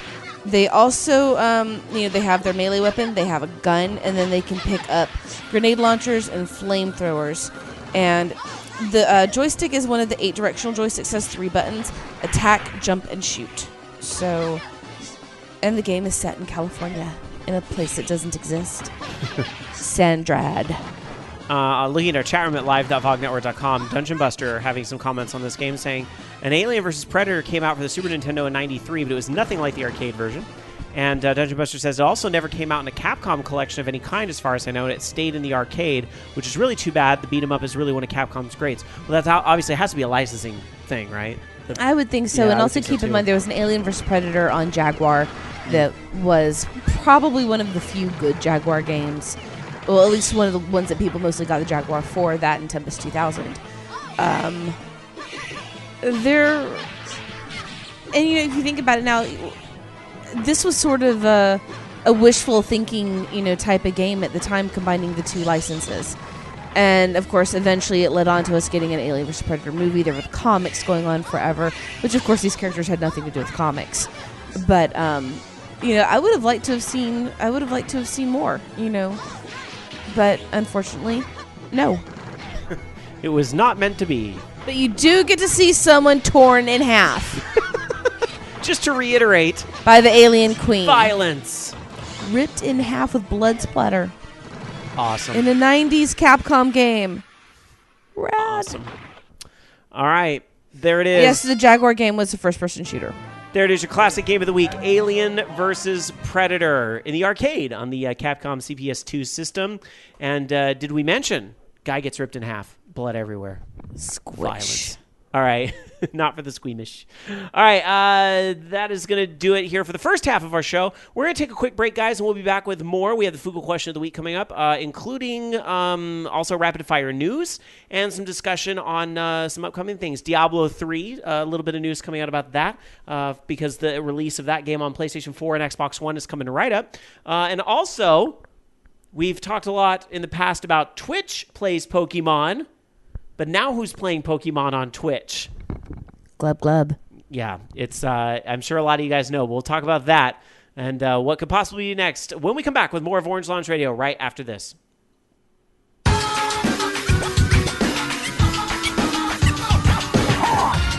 Welcome back, everybody, to Orange Lounge Radio, episode number 563 for August the 10th, 2014, already in progress. Welcome to the second half of the show.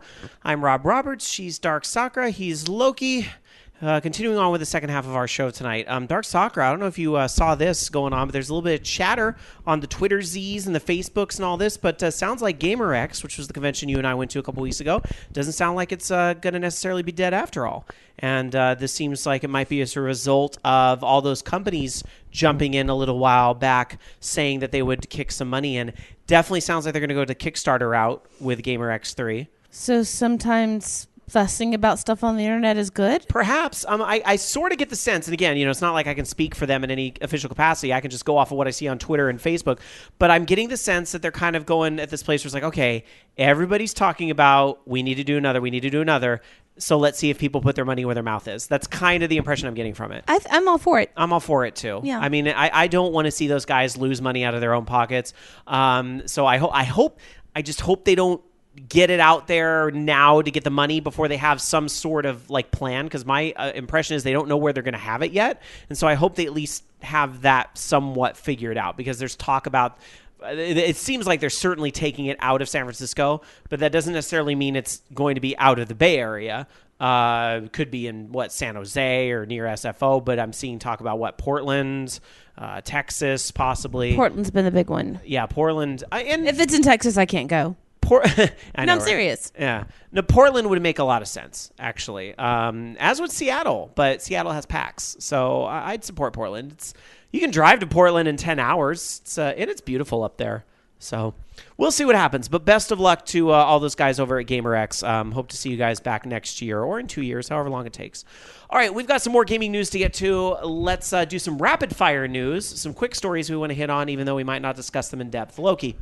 All right. So let's see. More delays, unfortunately. The game Evolved, which is going to be the 4-on-1 multiplayer game by Turtle Rock Studios. Remember, they did the Left 4 Dead series. Unfortunately, it has been pushed back to February 10th. Pac-Man versus the first-person shooter, right? Kinda. Except instead of Pac-Man, it's like, it sounded Cthulhu. Awesome. This was one of the big games at E3. I believe it's Evolve, singular. Yes, it's Evolve. You said Evolved at first, but that's all right. Anyway, I was looking forward to that game. So that's a bummer to see it pushed back. But this, and everybody's talking about, oh my God, all the games this year are getting pushed back. Every game that's coming. This happens every stinking year. That all the Christmas games get pushed back. Well, I think this year it's less of we don't want to compete with Call of Duty and more of it's just not done. Yeah. And you know what? I'd rather the game be finished and bugs worked out and all that good stuff. Hey, I'm just glad that Grand Theft Auto, the PlayStation 4 Xbox One version, still on the financial report for holiday of 2014. So I don't give a shit about Evolve. I want more Grand Theft Auto 5. Fine. That you will play, since you said you would. Yes, I will play. All right. I will punch a hooker in the face just for you, Loki. They have cats. You can kick a cat now, too. Why would I kick a cat? Okay, fine. Throw a cat at a hooker. Why? It's a cats cat. do damage. Can you throw a hooker at a cat? Can I throw the hooker at the cat? If it was Saints Row, you probably could. This is the power of the PlayStation 4, and I can't throw a hooker? Hookers are people, too. Naked people. No, Anyway. they're not really naked. They just, They're just drawn that way. Yeah, exactly. And then finally, we knew that there was going to be an Assassin's Creed coming to PlayStation 3 and Xbox 360 and Wii U. Assassin's Creed Rogue. Unfortunately, it's not coming to the Wii U because Ubisoft has this thing against the Wii U now, I guess. So Assassin's Creed Rogue coming on Xbox 360 and PlayStation 3. The twist this time is that you were an assassin, but you've switched sides. Now you are, what was it? An assassin traitor. Nah, you're not with the Templars. Oh, you switched sides, so you're finally a woman? No, you're with the Templars now. So I have my hopes up for the Assassin's Creed if you want to play a series. woman assassin, No, I know. There's the Vita one. I know. It's technically on PlayStation 3 and Xbox 360. I have to give a little jab. Come on. A little jab at that. Remember, whole fuckery. hey, you know what? If the PlayStation 4 and Xbox One can't render a woman, what makes you think a PlayStation 3 and Xbox 360 can? I don't know what I was thinking, Loki. You're right. And definitely not the Wii U. The Wii U can't render anybody. The Wii U can't render anybody. Unless it can only render cartoons. It can only render Mario. Hey, I'd run Assassin's Mario. Dude, a Mushroom Kingdom Assassin's Creed game, but like with Mario and just like straight up violence against everything. That would be totally awesome. Mamma mia! My princess is in another castle. Your death is in this one. All right, and then let's see. Yeah, so. Apparently, the compensation rules from the NCAA lawsuit thing are they're violating antitrust laws. See, I don't understand much of this stuff, but apparently the U.S. District Court or Judge Claudia Wilkin, she ruled that the NCAA rules prohibiting the student athletes that were in those games from receiving compensation for use of their likeness violates antitrust laws. So, does that mean now that they're going to have to get rid of those rules and, allow them to receive compensation? Because if that's the case, then EA is probably like, cha-ching! We can do NCAA games again. Basically calling it unreasonable restrained trade. So that's kind of interesting. And this is especially, interesting after they've already kind of settled and, paid each student $1,000. But it may open it up for more NCAA games now that they've kind of ruled that. Kind of cool to see what happens. Oh my gosh. I'm sure EA is looking forward to that. The whole legal stuff. There's so much legal stuff I just don't understand. I don't think anybody does. I don't. Oh my God. How am I supposed to make sense of any of it between this and what we were talking about earlier in the show? And basically, they said, the enforcing any rules to prevent its members, schools, and conferences from offering to deposit a limited share of licensing revenue in a trust for their FBS football and Division I basketball recruits, payable when they leave the school or eligibility expires. Let's see. So I guess the injunction allows the NCAA to cap the trust fund at $5,000 for each year of college athlete is academically eligible to play, and the students would be paid upon graduation. So maybe it opens it up. I don't know. I'm sure EA is looking into anything they can to get that because that was their big cash cow for July, and now they don't have it. All right, well, let's move on and talk about Rise, Son of Rome. You guys check this out on Xbox One? I don't have an Xbox One, so I can't play that game. If you missed Rise on Xbox One, you can check out Rise, Son of Rome on PC. What? I know. Crytek will be putting the game out on PC at some point this fall, teaming up with publisher Deep Silver, who's going to handle the boxed version of the game. That's crazy. Next you're going to tell me Dead Rising 3 is coming to PC. Or am I going to tell you that, you should have figured this out because of Homefront? But anyway, Rise on the PC will feature some DLC from before, the Colosseum pack, the Mars Chosen pack, the Duels of Fate pack, all this packs upon packs. PC players are also going to have the Ruins multiplayer map, and the game will support 4K resolution. Yeesh. All right. Not supporting 4K resolution, but should still be a heck of a lot of fun. And I know people looking forward to this on the Wii U. That is Hyrule Warriors. And there was a whole Nintendo Direct about it this past week where they confirmed Ganondorf, Zant, and Girahim confirmed as some more Who the playable fuck characters. Are these characters? In the I mean, I understand who Ganon is, but who the fuck are all these other characters?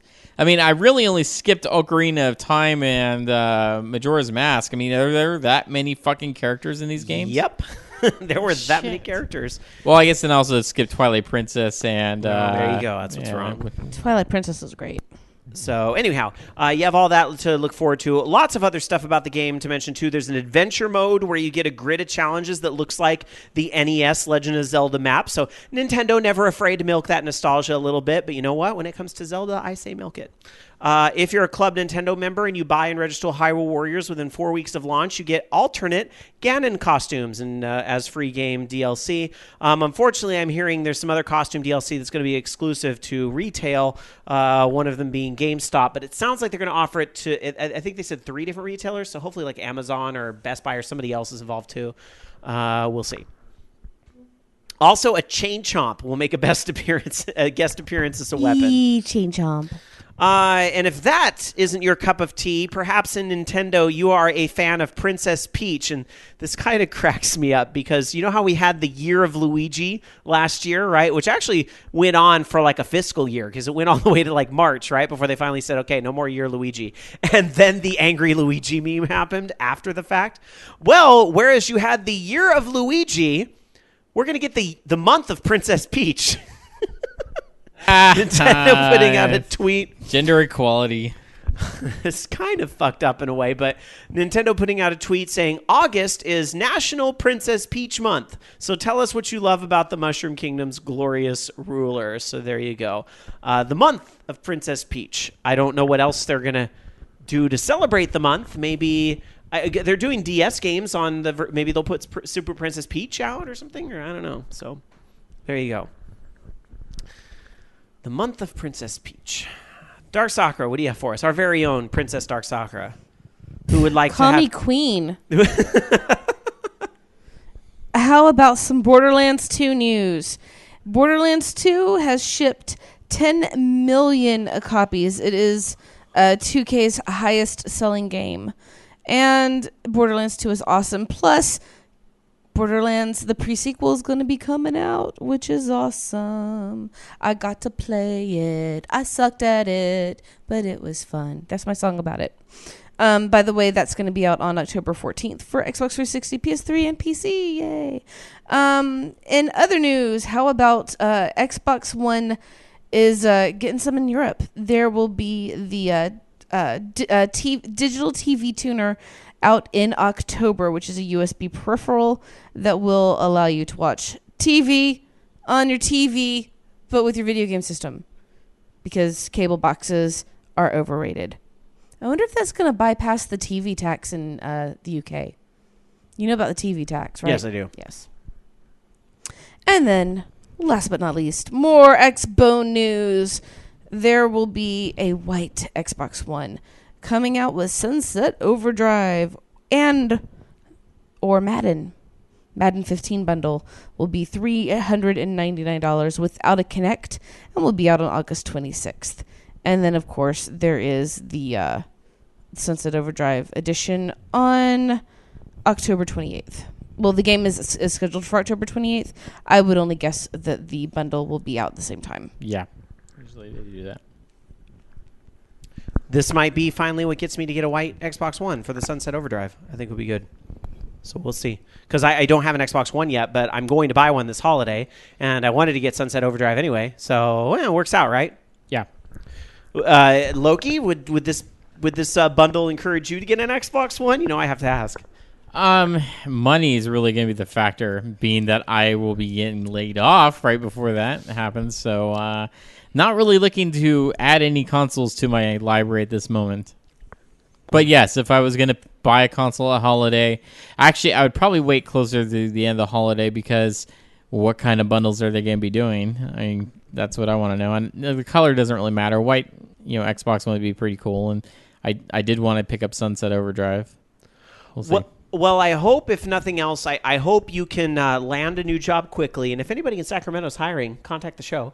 I hope you can land a new job quickly and buy yourself an Xbox One as a celebratory gift. Would be great, right? Right. All right. Actually, I'd want PlayStation 4 first. Fair enough. Let's get to the Fugle question of the week. It's Radio You take Facebook and Google Plus, you slam those words together, you get Fugle. Every week in our Facebook and Google Plus communities, we ask a question of our communities, and we read our favorite answers here on the show. I'm a little disappointed at the lack of participation this week. We did not get a lot of answers.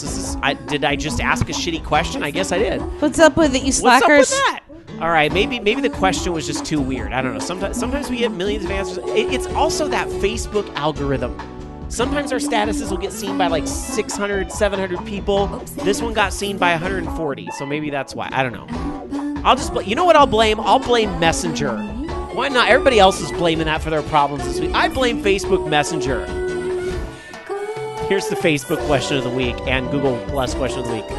What indie game not out on Wii U yet would you like to see ported and released ASAP? After all, we were talking earlier in the show about Dan Adelman, and he was a big part of the indie games on Wii U, and now he's not going to be there anymore. So what does Nintendo need to get on putting on the Wii U right away? Let's get to the answers.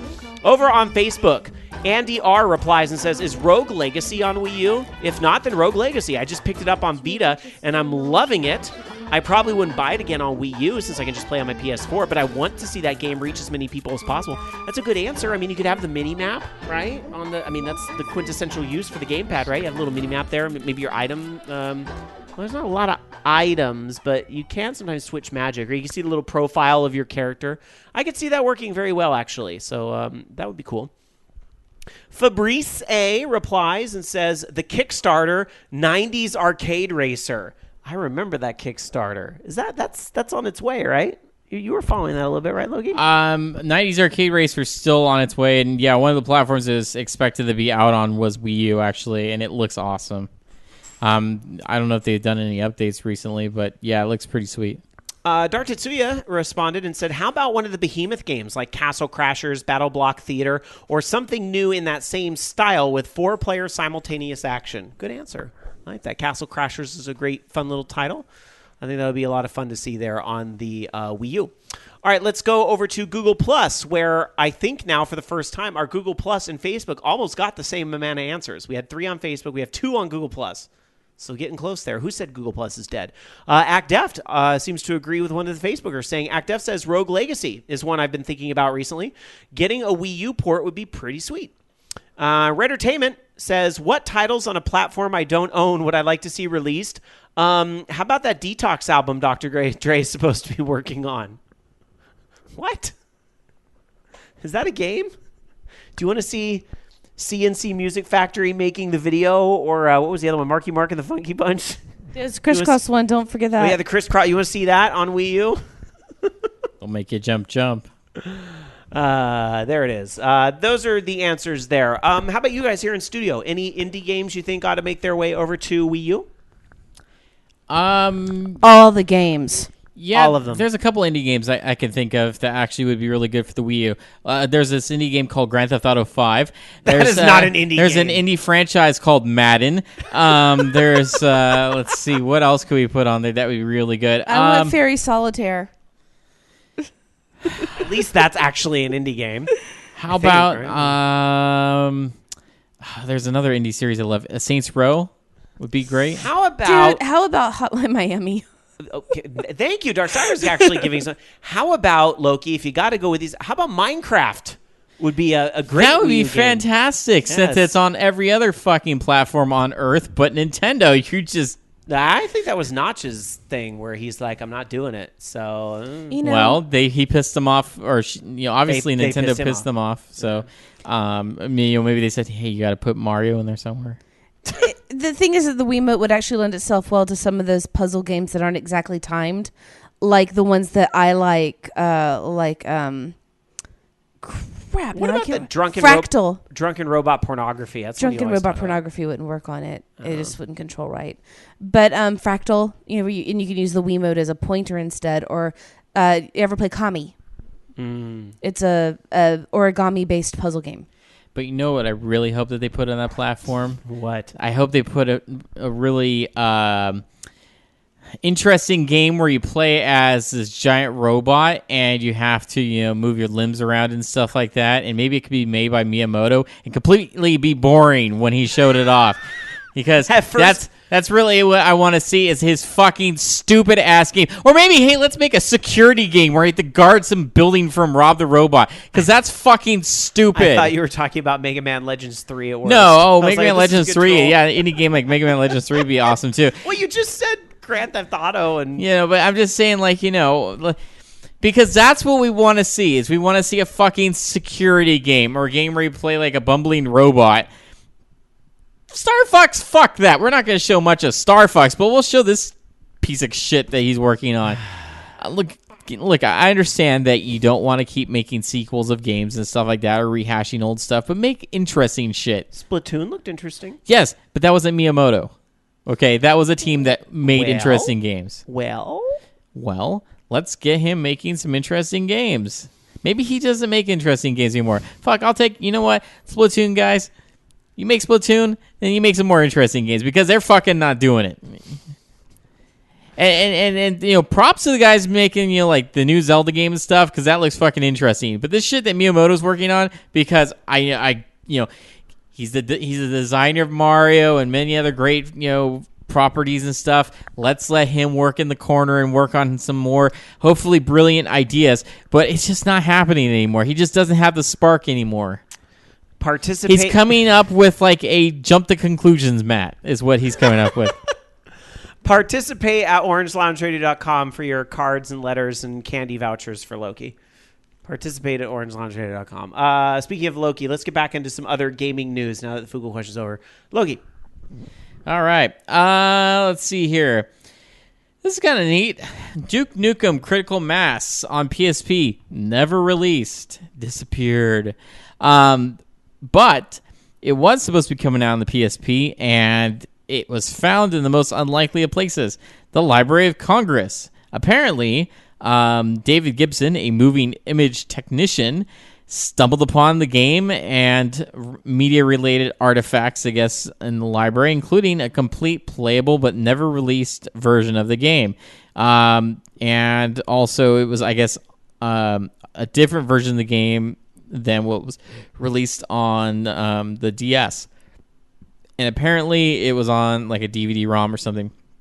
So he actually dug through some of the code in there and actually looked at, and they showed some of the 3D models. He posted a video of. I gotta wonder, is that like violating some sort of thing? Put digging through someone's source code. I mean, I know it's part of the Library of Congress, so maybe everyone has access to that stuff. Exactly. I think that you're answering your own question, I believe. Okay, I was just, I don't know if he should have been doing that, but whatever. But it's still kind of neat. I don't know if it would have been a great game because it's on PSP and it's not exactly like Duke Nukem 3D or something, but I guess it can't be worse than Duke Nukem Forever.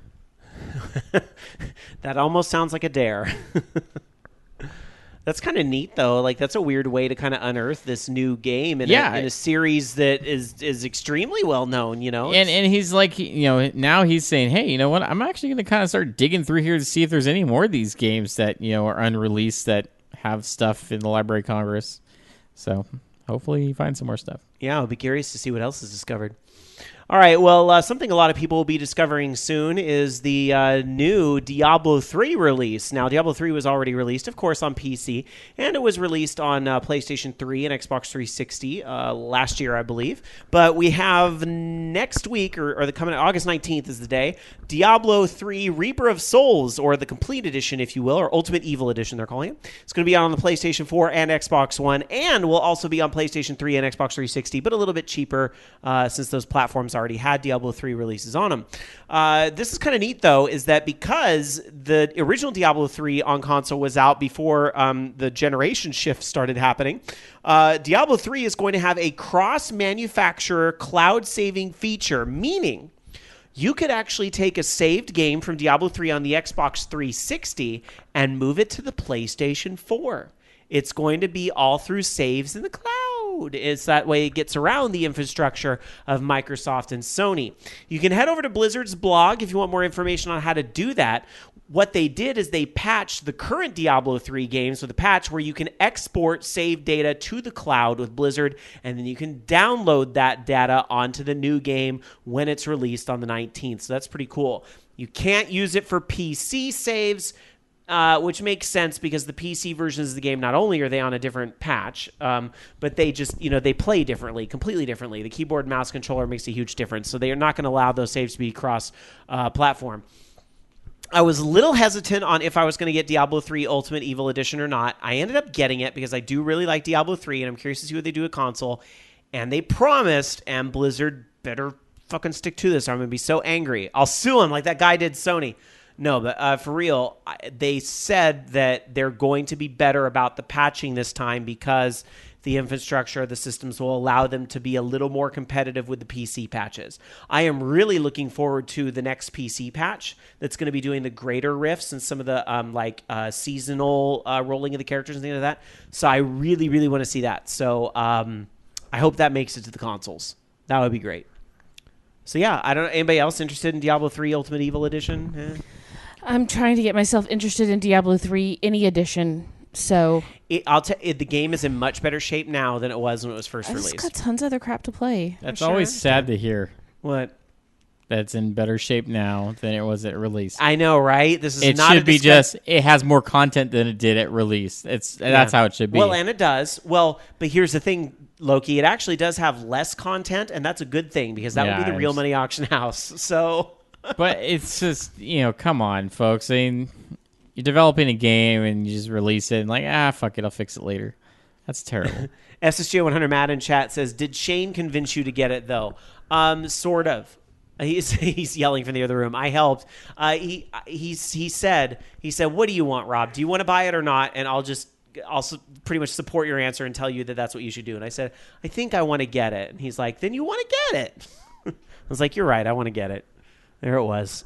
So I'll check that out. I'll be sure to stream that on Twitch or whatever, as I'm sure a lot of people will be doing on their PlayStation 4s and Xbox Ones when this game is released on the 19th. Just don't play copyrighted music in the background, or you'll get bleeped. Moving on, Dar Sakura. Well, this is a fine kettle of fish that are playing Pokemon. Yeah, we've had Twitch plays Pokemon. Now we have a fish plays Pokemon, where basically it's a fish is being watched by a webcam that has button inputs over the top of it in a 3x3 grid. So when the fish, who, by the way, his name is Grayson Hopper, goes to a certain tile in the tank, the camera says, "Oh, he went up. Oh, he did this." So basically there's a Twitch feed where you can watch a fish play Pokemon. This is the dumbest thing I've heard of all day. And it was so stupid that I had to share it with everybody, with our dozens and dozens of listeners. Fucking fish. What's going to happen when that fish is just floating at the top of the tank? Is the Pokemon trainer going to move up forever? You go up and up and up and up and up. Then you get the flute. Then it'll be just like Twitch plays Pokemon. Except they did beat it eventually. Do you think a fish will beat it eventually? The fish will die first. I liked Loki's idea. What was Loki's idea? My idea was to have two fish playing a game, and it would be a fighting game. So you have two fish fighting each other in a fighting game. Maybe Street Fighter or something.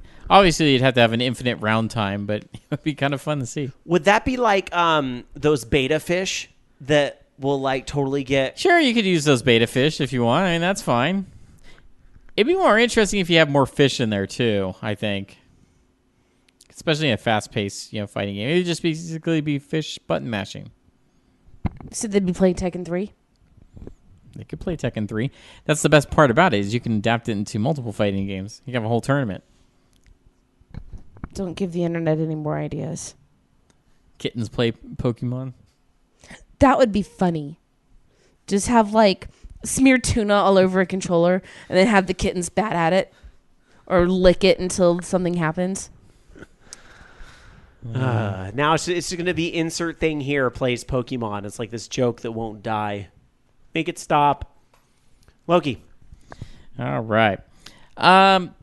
So speaking of stuff here, let's see. Speaking of stuff. Yeah, speaking of stuff here. Best and transition ever. Hey, Speaking of stuff. no. Speaking of stuff stopping, they are reducing the amount of pre-orders on your, the Destiny Ghost Editions. That's right. If you want the embodiment of Peter Dinklage, you're going to have to just play the regular game and not have like an actual physical thing. This is because it's extremely limited and the pre-orders have been crazy. They are actually canceling pre-orders for the Ghost Edition. And honestly, I don't know why you'd spend that much money on a game in the first place, but whatever, $150, I guess. And you got a bunch of cool shit with that. So you'll have to make do, I guess, with a limited edition. So are you saying for the Peter Dinklage version of the game they had to cut it short? They had to reduce the amount I see. of volume that they had. I see. They Yes. only had a small amount available. They only had a small amount available. Gotcha. Dark Soccer, are you looking forward to Destiny? No, not really. Were you off the week we talked about Destiny? I can't remember. Were you here? I think I was here, but I didn't get the beta because somebody didn't give me a key. Somebody didn't ask for a key. Somebody didn't care to ask for a key. So that's really the issue is. But Dark Soccer, it was like Phantasy Star Online with a gun. Good. How long did I play Phantasy Star Online 2? Like a week? And then I was like... It's because I'm they won't kinda release done. it here. I played a patch. You know why? Because Sega's bitches. I That's played why. a patch. All right.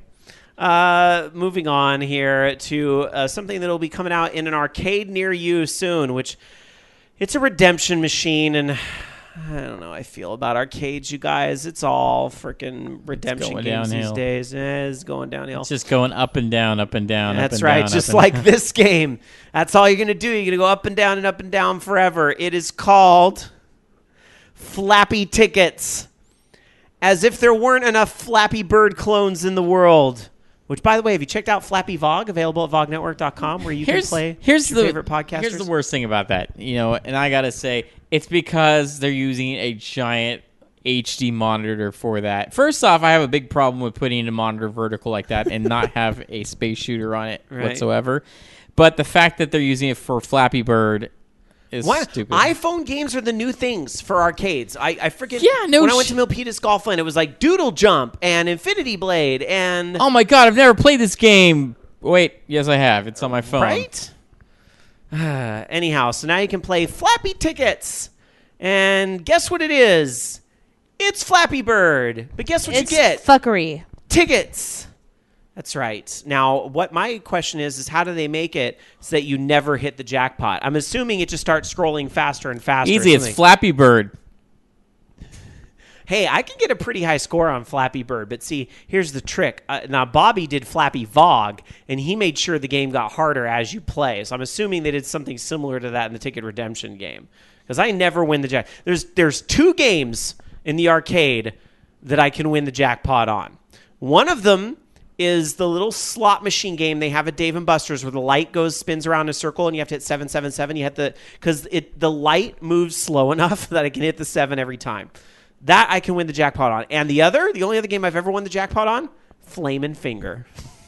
That's right, the Namco game where you trace the maze with your finger to loud techno music. I got one on Smoke and Token once. Did you? What the fuck is Smoke and Token? It's like a ski jump one where like you have to roll yeah. it down the little thing. It was when I worked at Aladdin's Castle. Act Deft in our chat room over at live.vognetwork.com says Flappy Dead Horse. Yeah, this does feel a few months late, doesn't it? Especially we apparently haven't Don't give them ideas. As much as I sit here and I bitch about arcades and how I miss the golden age, and I'm sure we all do, I do sometimes have fun, like when I go to Dave & Buster's. But you know why? Because alcohol's involved. Mixed with those ticket redemption games. It makes everything fun. You know what's always fun is our mailbag. Why? Because we get to talk to you. You send us emails to participate at orangeloungeradio.com. And Dark Sakura in our mailbag segment jumps into the mailbag, dives in, pulls out from the masses and masses of email that is sent to us every, and I'm saying email in the singular tense this All week. one of it. The email that she's going to read tonight. So Dark Stalker, wow, we had such incredible participation on Facebook and Google Plus, and now our mailbag has one email in it. I want to see 4 emails next week. Or else what? Fuck if I know. 4 of We them. will sit here and play. You know what? I'll here's the make thing. you all listen to me sing. Nope, I got it. This is it, and this is going to work. You ready, Dark Sakura? If it involves Politary, fuck no. No. If we don't get, it's worse. If we don't get 4 emails in the mailbag, they got to be quality letters too. It's not really long. They have to, don't make them too long, but they got to be good enough to get Dark Sakura stars of approval. If we don't get 4 emails, And well spelled. if we don't get 4 emails in the bag for next week, I'm going to play for the break music next week, music from Kim Kardashian Hollywood. The fuck you are. So I'm just saying, you're going to get Kim Kardashian Hollywood for your music. I will plug the iPhone into the mixing board. You're going to get Kim Kardashian Hollywood music during the break next week. Shane is running in here going, it has good music. I would rather you torture them with Politary. If I don't get emails, you're all going to find out if it's good or not next week on the show. Just get ready. All right. That's my threat to the listeners this week. The people on the podcast are like, I don't care. I don't listen live. I won't have to hear that. I'll think of something for you too. Let them move. Dark Sakura will sing the Politary Hollywood. in the worst possible attempt at singing, which All is right. normal. Read the email, Dark Sakura. Hey, Orange Lounge. Thanks for the entertaining midnight release answers. I waited in line at a GameStop for a full hour for Modern Warfare 3. When I got to the counter, they didn't have my copy, and I had to go back at 8 a.m. to pick it up. I watched all my friends play all night in my living room while I ate pizza and drank too much beer. Ugh! Let's pretend it's summertime Christmas! Exclamation point times 3. And there are 3 presents under the tree for you. What are you praying is in those 3 presents? My sanity, humanity, and a fuck to give. No. No. I got that summertime Christmas. I'm going I to got want all that Jewish presents, so You want pencils. summertime and Hanukkah. You want gelt? a yarmulke and peace in the Middle East. All right. Loki, what do you no, want? that's not actually my Oh, I thing. thought- Go ahead and answer, though. I have to think of something. Answer what I want for summer. What do you want for your summertime Christmas? 3 presents. 3 presents? PlayStation 4, Xbox One, UD Pro license. I want world peace. I want what would I want? Totally superficial things that I would want. Superficial, go for it. I want a license to Adobe Creative Cloud so that I can play with Captivate Rob. at home. Get an EDU email address, trust me. I used to have one years and years and years ago. I'm paying $20 a month for my Creative Cloud. Nice. That's I want access to Adobe Captivate. It's $40 a month if you're not a student. I want there's something I don't want to say on there. It's not dirty. It's just something else going on. IRL. Beaded. What? He wants a huge beaded popsicle. I want dinner Who at beats Ruth. a popsicle? I want dinner at Ruth Chris Steakhouse or Overrated. somewhere comparable. I will take Espitu's Brazilian Steakhouse as well. That's what I want. I Take want you to dinner there. Rudy's Hideaway for actual good seafood. Anyway, and I want an Xbox One. Morton's. We'll take you to Morton's. I haven't been to Morton's. I'll go there. That'll work. All right, Dark Sakura, what do you want for your summertime Hanukkah? What I want is a house. I would like a PS4. And I would like for all of those poor kittens out there to have happy homes. Aww. That's not superficial, though. I want a shopping spree at Sephora. I want a shopping spree just like they had on Supermarket Sweep. I want Supermarket Sweep, but I want it to be at Target. Oh my God, that's all I really want. That for my one gift, I want Supermarket Sweep to come back on television. That's what I I want. want to be on it at Target in the video game section. You just wanted it fries. I All right. To be honest, I already have the one thing I really want for myself. You know what it is. Oh, My yeah. good news. Midna? Oh, my Midna baby is Dan? awesome. I have my Dan. All right, anyway. What else do I need? I have a Dan and a Midna, and I have perler beads. That's right, perler beads. All right, there you go. That's the email. So participate at Orange No, Lounge. it's not. What? There's you weren't more. done? Oh, sorry. Rob. What? Then finish the email. Way to assume. Sorry. By the way, you guys are the most informative news-based video game podcast I've ever found, and I absolutely love you guys for it. See what you interrupted? Clearly, you're not looking very hard. I'm just kidding. I'm kidding. Much love, EA Skeezy from Milwaukee, Wisconsin. P.S. Milwaukee. P.S. Jamie's the best. Grin. Oh, that's why I couldn't interrupt the damn email. Hell yeah. Thank you, EA Skeezy. You can come sleep on my couch if you want to. All right. There you go. Now, remember, 4 emails next week or Kim Kardashian Hollywood, which, by the way, the chatters are saying, nobody email, no emails next week. I'm actually more curious than horrified. And ActDev says, we'll see if Sky lives up to the hype. Oh, really now? This bitch will do it. You dare to challenge me? This bitch will do it, and I will be in the bathroom during the entire break. You dare challenge me? I don't even care. Fine. Have it your way. Moving on. On that note. And Anakin is not better than Midna because Midna will bite the fuck out of your cat. Just saying. Moving on. This is an appropriate time to get into the FUs of the week. Why do we have the FUs of the week? Because the chat room dares to challenge me on certain things. And so we say FU.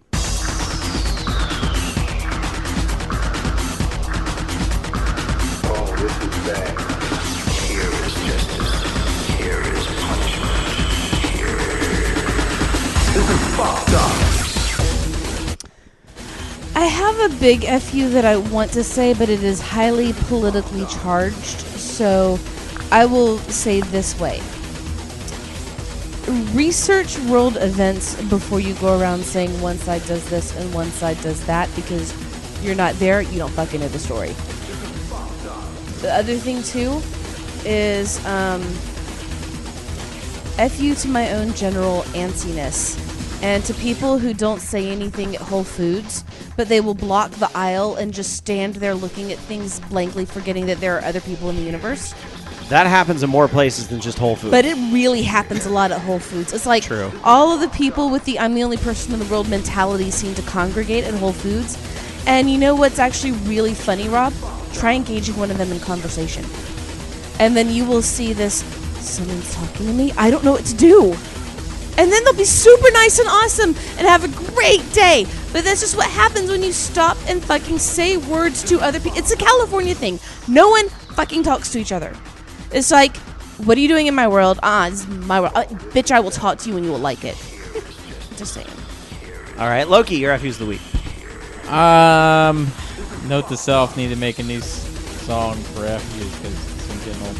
And then I think it's a little unreasonable that it took them 5 minutes at the window to pour me a soda at McDonald's today. 5 minutes. Because originally he gave me my soda with ice in it. Yes, I know, first world problems. That's not the point. It takes literally 30 seconds to, and not even 30 seconds, like 10 seconds to dump ice out, fill soda back up again. Yet 5 minutes of him wandering around and he comes back, do you have your receipt? I'm like, oh, that's right, you had the soda. Sorry. I'm like, what the fuck are you doing You should in have there? threatened to go Super Saiyan. I'm like, seriously, I'm like sitting here, and there's like cars backed up all through the drive-thru, and it's just like, you are fucking dumb. If you cannot get this job, then you do not stand to fare very well in the workplace out there. I mean, because it's a lot harder than pour soda for a drive-thru window. I mean, come on.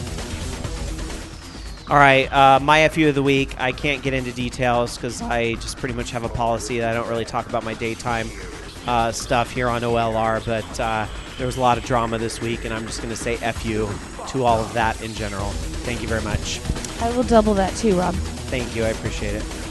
All right, let's move on into just a few more stories for you guys, and then we're going to get to your phone calls at 1-877-GAME-OLR or our username on Skype, Orange Lounge Radio. But you got 2 more stories to get through before we get there. Loki. All right. So Sony is killing off PlayStation Mobile on Android.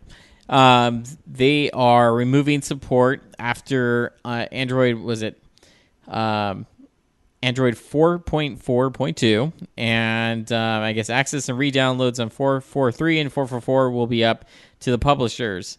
They're saying that, I guess, I don't know, it's really just their Android devices. They had some really weird Android devices, I remember, and I guess the Xperia Play would fall into that as well.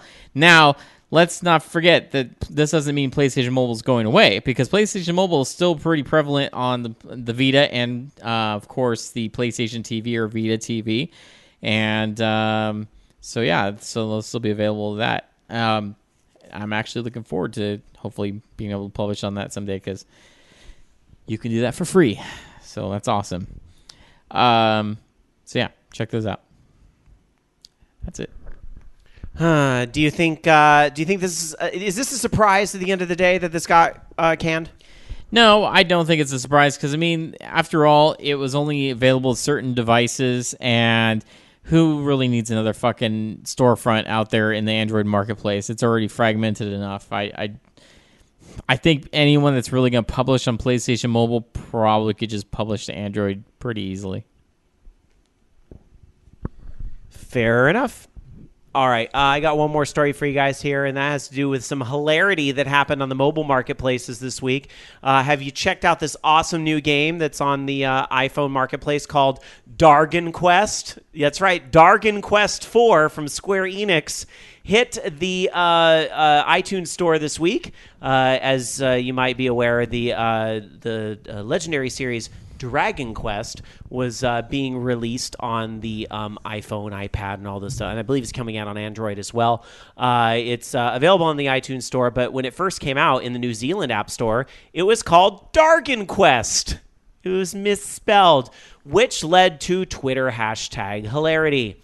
So there it is. And everybody was getting into a hashtag called Dargon Quest My Game, where they would purposely misspell things. And that led to things like Boredlands, Mincecraft, and my favorite, Murdered Soup Suspect. So there you go. Love it. Dargon Quest there. Obviously, that was fixed. What was not a typo, the price that they were asking for the game, $18.99.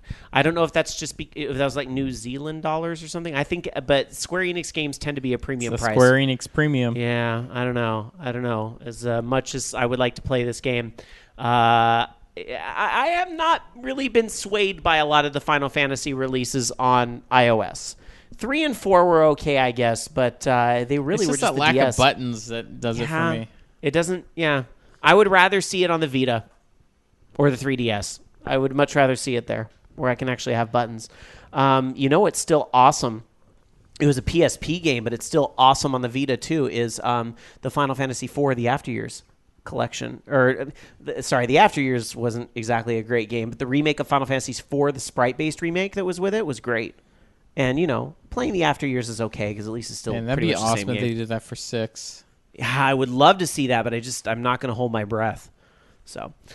All right, that is it for the news that we had tonight. So it's time to open up the Skype line and let you guys have a say. 1-877-GAME-OLR or our username on Skype, Orange Lounge Radio, if you'd like to give us a call and talk about whatever is on your mind tonight. We have a little bit of time, so hopefully we get some calls, or it's going to be a short show tonight. We'll see. I'm going to check in with Loki while I bring up the tweets to see if we have any Twitter topics at twitter.com/OLR. Let me check in with Loki and see if there's any last-minute topics tonight. Yes, there was supposed to be a brand new Elgato game capture card, and it's been leaked out already what it is now. Game Capture HD 60. It's going to record Xbox One, Xbox 360, PlayStation 4, or Wii U gameplay, built-in live streaming to Twitch, YouTube, and more with webcam and overlays, and 1080p and 60 frames per second capturing. Wow. For $179.99. It probably is exclusive to Best Buy. Still sounds pretty nice. Hey, we have a call coming in already. Let's get to it. Hi, you're on Orange Lounge Radio. Who's this? Hey, guys, it's Jason. Hey, Jason, buddy. How you doing? I'm busy, needless to say. Yeah, I miss having your face in studio, but I understand you got your own life to live, so glad to hear things are going well. I have my own life to live in the greater western states of the United States. Hey, you know what? Travel while you're still young, right? Well, never stop traveling. Fuck your age, but you know. That's true. That's very true. So what's on your mind tonight, buddy? I am really, really disappointed with how the Twitch discussion turned. Your point, Rob, up front was the correct point. It was heavy-handed, and they rolled it out wrong. Period. That's like if the conversation had just stopped there, or kind of made better alternatives. I mean, you said that. You went on to say, well, if they had said that this was going to be a change, that it may not have been as visceral a reaction as they got. But if there's one thing I cannot stand, and I very much developed this over the last year, I cannot stand trivialization of decisions. The way that Twitch was personified was, fuck the users, we're making millions, we don't care if you're inconvenienced.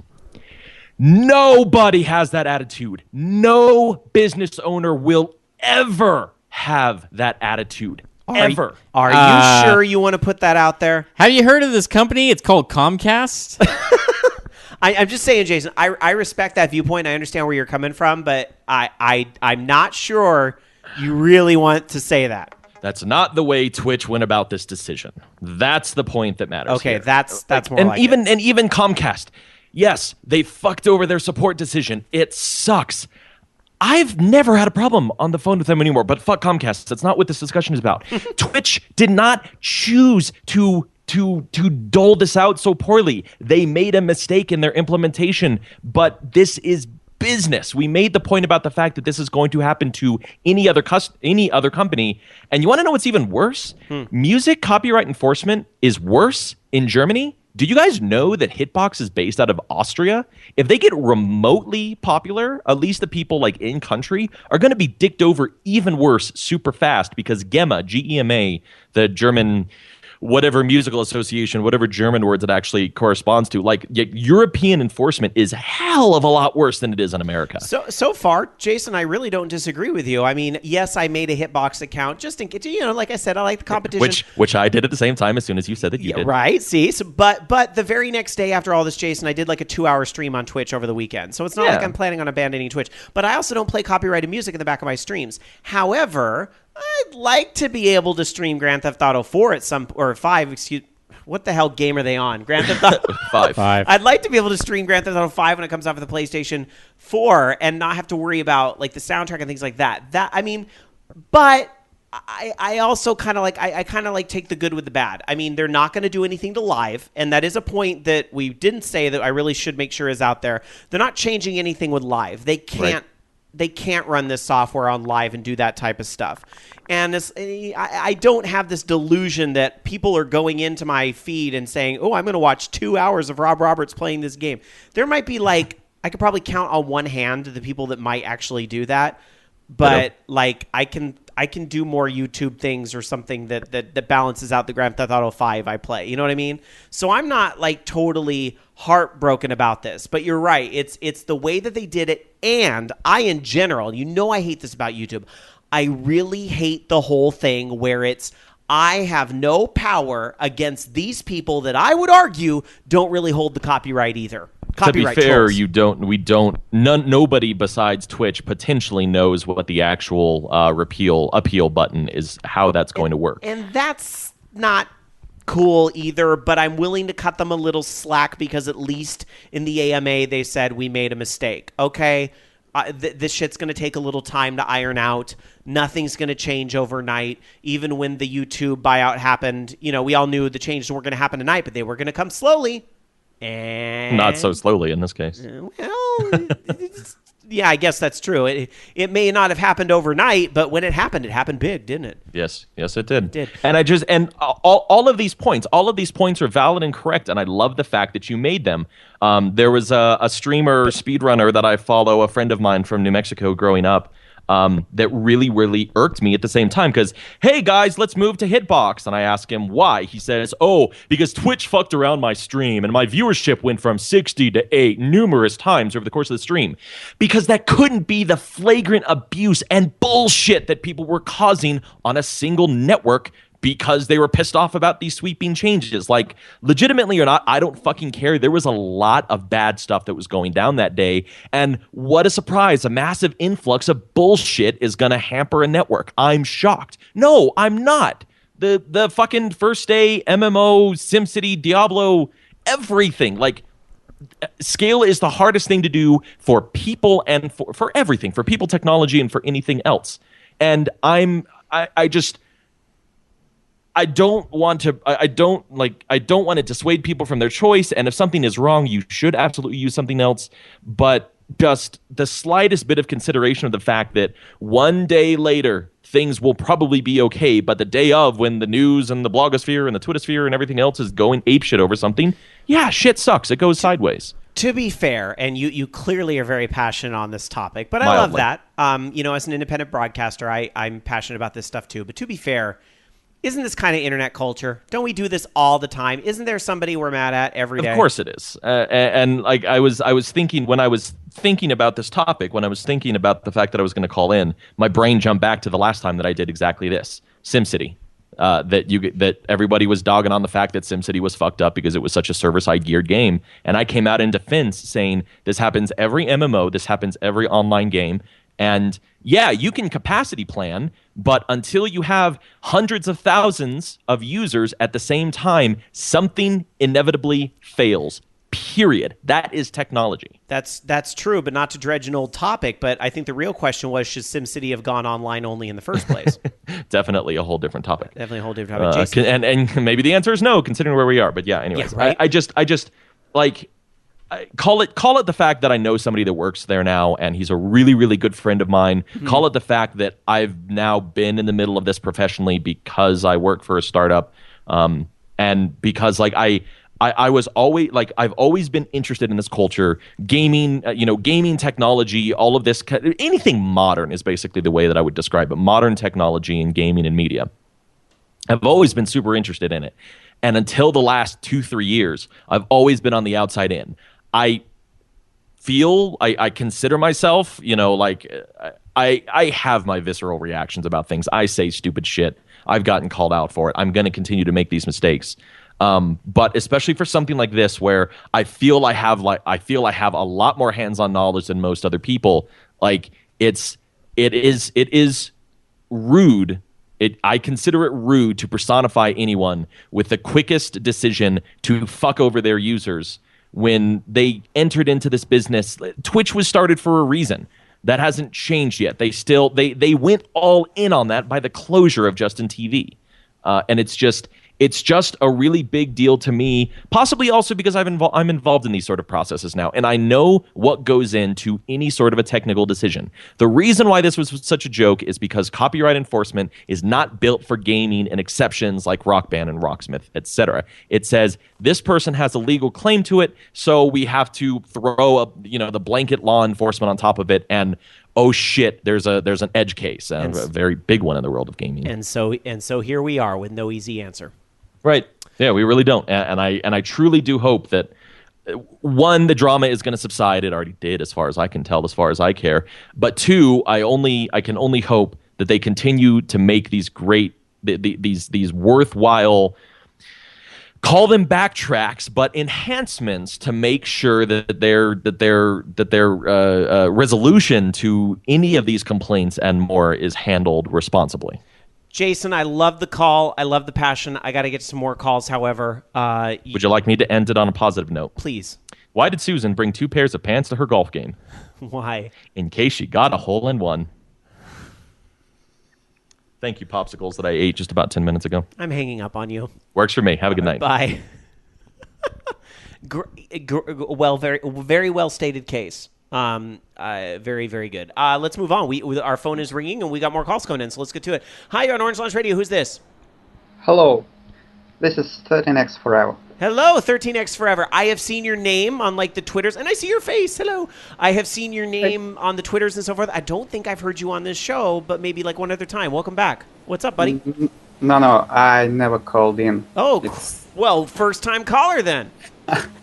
Yes, I live on the other side of the planet, so it's kind of hard to call in when you're on the right. Wait, where are you from? I'm from Russia. Oh my gosh, from Russia. Wow. So Yeah. I don't think we've had a Russian caller before that I can think of. I know we've had, Switzerland, and we've had Europe, and I think Scotland we had a guy. Right. Not Don't- Russia. Oh. Switzerland is in Europe, and so is part of Russia. Sorry, I meant Britain. But anyway, all that American ignorance aside, what's up, my friend? So I want to talk about great injustice that you did last week.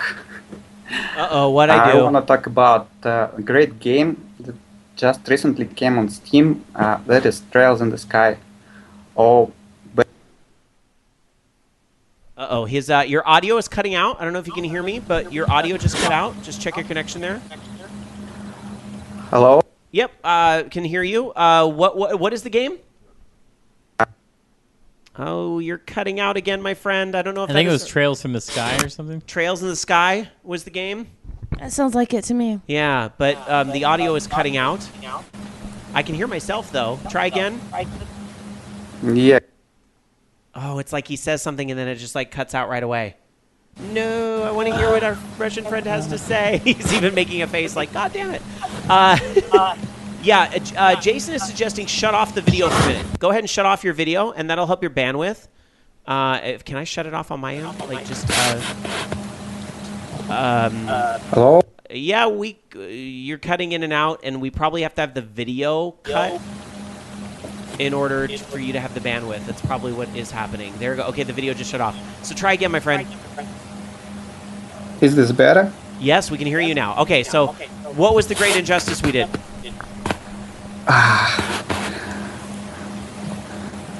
Hello. Yep, Uh-oh. Oh, my gosh. It cut out again. I am so sorry, my friend. I hate to do this. I've got to cut it out. Send us an email. Please send us an email. Please. I'm so disappointed. Stupid internet.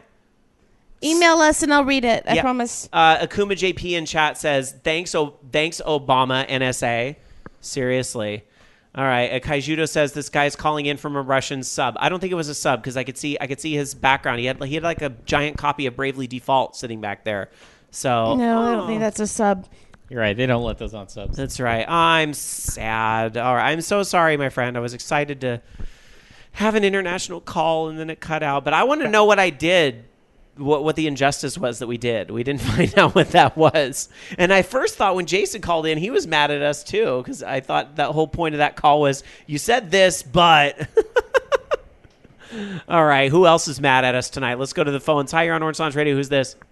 I have no reason to be mad at you whatsoever, Mr. Rob Roberts. Hey, Rama, how you doing? I'm pretty good. How about you? I'm sad because I wanted to talk to our Russian guy, but internet is internet, so oh well. So what's up, buddy? Yeah, I have to, this whole pulling down, takedown notices and so forth, coming from a person that goes to conventions, I deal with this shit every single time I go to YouTube. Interesting. How is it similar in that context? Okay, let's say Team OLR goes up on stage and we do this awesome skit to ABBA. Okay? Yep. I go and upload it.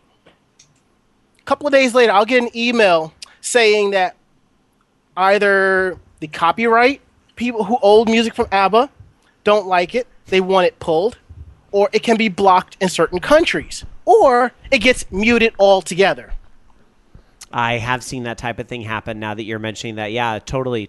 Like, those, like the performances that are camcordered and that automated stupid software picks up a match, right? Yes. And how dare somebody try to rob me of my ABBA? Exactly. I mean, I just got an email from YouTube last night of a complete masquerade that I recorded got muted. So I pretty much had to go in and explain, I'm using this under fair use. I'm just putting it out there for everybody to watch. And I have about, I'm looking at my list here. I have anywhere between 30 to 50 videos I have to manually go in and argue fair use under. And I usually will win them.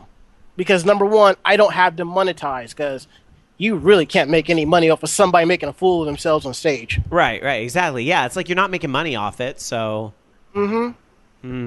So what can Twitch do in this situation? Well, this is something that's done at conventions.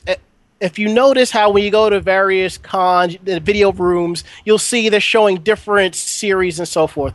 Before they're able to show the series, they have to get permission, whether it's Viz, Warner Brothers, Capcom, whoever holds license. And if they give you the permission to do it, you can. That's what Twitch needs to do. This might go into a monetary licensing thing, like the reason why, y'all gave the middle finger to Live 365. Right. But this is what it might come down to. If they want to keep the Twitch users happy, they can do their streams, whatever music, they might have to go out and drop money on a blanket license in order to do it.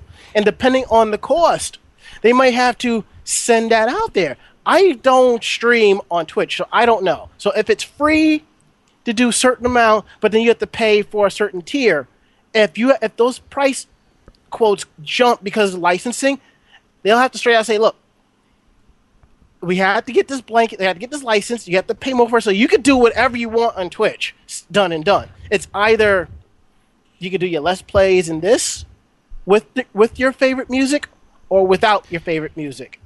And if you want your music that badly, contact the licensee holders and see if they'll give you a license to do it. But between you and me, most people on Twitch, YouTube, don't even have that type of money. There's a pretty well-known list out there that somebody is keeping, and it's like, I don't know if it's like a wiki or whatever it is, but it's like a list of these are the game companies that will allow you to monetize things on YouTube.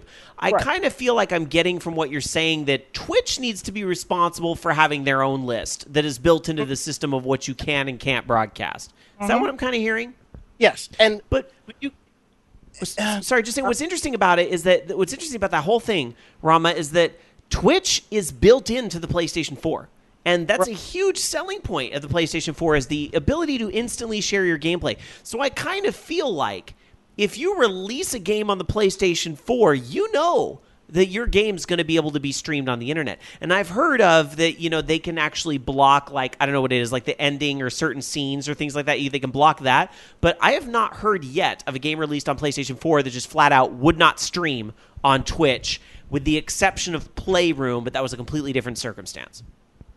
Yeah, because honestly, in the Sony Kingdom, do you really think Sony Music is going to pop shit with Sony Computing Entertainment? Think about which division brings home the most bacon. Right now, it's not the television branch, that's for sure. Right now, it's like Sony Computing is pretty much probably bringing in more money than Sony Music. Probably, I may be wrong, but I'm just saying. I don't know. Sony Pictures probably does all right too. Yeah, of course, and. Same thing happens with AMVs. A lot of times, when it comes to AMVs, you're either going to catch a copyright strike from either the licensee of the anime or the licensee of the music. Bobby Blackwolf in chat saying, and I didn't realize this, NBA 2K14 won't stream the audio. It also won't save the audio on Xbox One, record that. So it won't save the licensed soundtrack audio, or it mutes all gameplay audio, because that's very interesting. It's almost like a little bit like, we knew this was coming, and so EA did that. Or EA maybe saw ahead of the curve or something, or maybe it was part of the license agreement. I don't know. But interesting. I'm going to say it's the whole thing, because with these new sports games, it's like they have like these featured tracks by these artists, and it's like, yeah, if you stream this, these artists are not going to get their money, and they're going to pitch a fit. Oh, sorry, something got caught in my throat. But you see the point I'm trying to get at. And Bobby says it's all audio. See, I would think that it would just mute the license. Like, it would be better if they could build it into the game, where at least you could still have, the sneakers squeaking on the court and that type of sound effect, but just not have the licensed audio when you're streaming online. You'd think the game could be smart enough to do that, but I don't know. No, it's probably like the same audio output it's going through. And besides, I don't know about you, I probably have more fun watching people on Twitch streaming NBA 2K14, hearing the conversations between each other, like Seriously? the insults and the shit talking, because that shit's funny. Yeah. So weird. All right. Well, Rama, thank you for the interesting comparison with the conventions, and a thing to think about. It just goes to show that, we need to re-examine some of the copyright law in this country with a lot of this new technology we have. Mm-hmm. All right. Rama, take care, my friend. Anime Jam Session Tuesday nights here at VOG. Damn right. All right. Take care, buddy. You too. All right. Bye. Bye.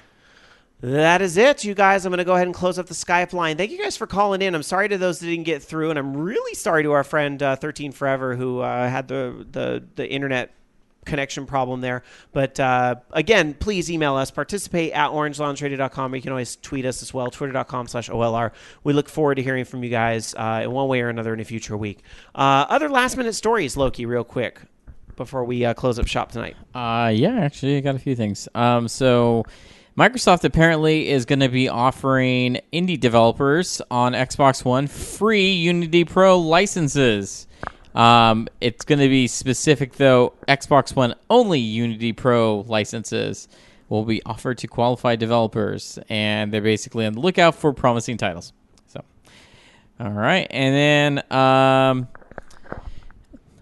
this is kind of cool. Apparently, the original Pikmin on GameCube could be played on Windows. There's a file actually on the disk if you dump the ISO and add a DLL to it and do a couple folder renamings and add some stuff to a shortcut, you can actually play the game in debug mode through Windows natively, which is kind of cool. And then, let's see here. Apparently Resident Evil is going to become a TV show. Oh, boy. Yes. Along the lines of, they're saying Gotham. They're saying it's going to be called Arclay.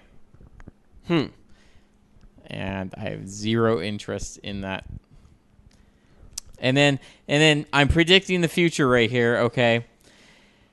There is a guy who goes by Chrome Mods that does like Grand Theft Auto mods right now, and he's got some really powerful one for Grand Theft Auto Online, and he's added the ability to do different animations that they have built into the game, and they have a scene in the game where you're taking a picture of this starlet or whatever that's getting fucked basically. So how did they spin this? Now there's a mod that allows you to rape other people on Grand Theft Auto Online.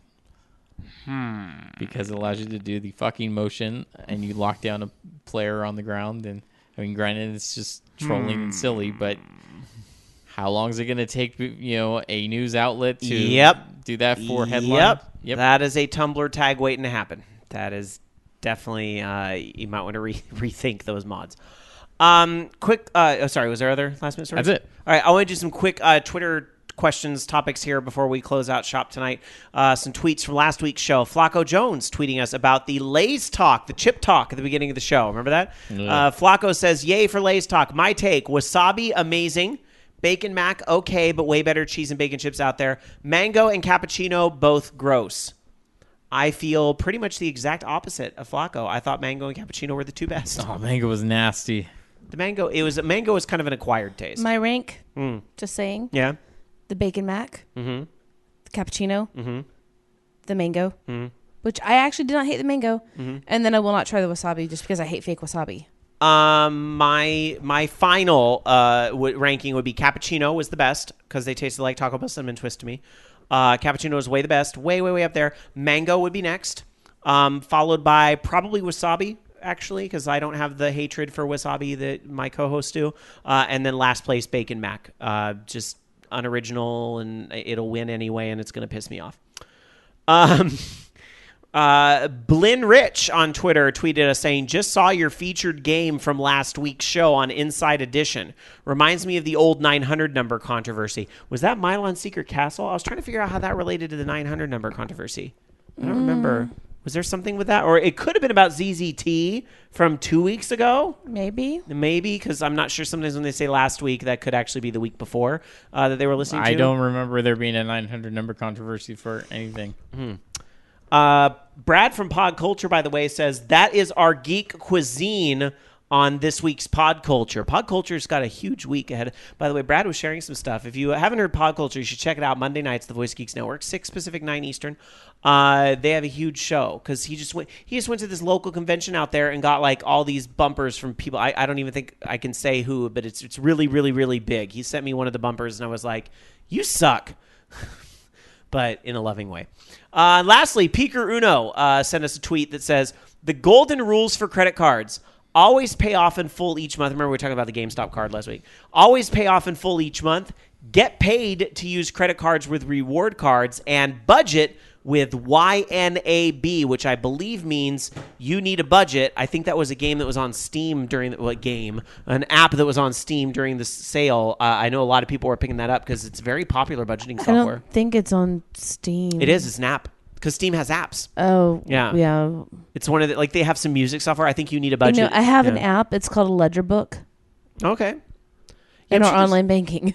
Oh, I'm sure there's a lot of similar iOS apps. I wonder what is it about YNAB that makes it so like popular? Because I've heard It's a lot supposed of to be pretty foolproof. yeah, I've heard a lot of people really like big fans of that. As opposed to like, I don't hear anybody sticking up for Quicken in that same way. You know what I mean? Quicken is But that's my point. Or Microsoft Money or any of that. I don't hear anybody like going, "Oh man, you got to pick that up." It's like it's only mostly YNAB. because those have those charge. They're more expensive. Yeah. And they're more like business accounting. You don't need something like that for your home finance. All right, well, that was it for the Twitters. That's it for the phone calls. I believe that's going to do it for another week here at Orange Lounge Radio. So I'm going to say, as I always do at the end of every show, thank you guys very much for tuning in and listening to the show. Thank you for supporting independent radio. You know, we don't get paid to do this show. We just do it because, you know, it's a way for us to hang out, and it's a way for us to spend time with you guys and have a lot of fun doing something we really enjoy. If you've enjoyed what you heard here at Orange Lounge Radio, or even if you hated it but you think you might know somebody else who might like it, be sure to tell a friend or 2 or 15 about the show, because that's all we got is word of mouth. We don't have a $1 billion website or game company or Kickstarter backing us. So we need your help to spread the word about Orange Lounge Radio. Thank you guys so much. If you didn't like this show, try another independent podcast. Support independent broadcasting and all the people that are very hardworking out there. And if you are an independent podcaster, I tip my hat to you. Thanks for taking the time to listen to us. Let's go around and get Unless you go around hating on other podcasts. Yeah, if you shit talk other podcasts, then seriously, you need to get out of the pool. Stop podcasting, because that's not what it's about. If Don't you shit talk pee in other our pool. Yes, don't Keep piss it in the clean. pool. Thank you. I love that. Love that. So important. And especially, oh God, you know what pisses me off more than anything is when you try to go around writing negative reviews on other podcasts to bolster your own. Do you know how awful that makes you look?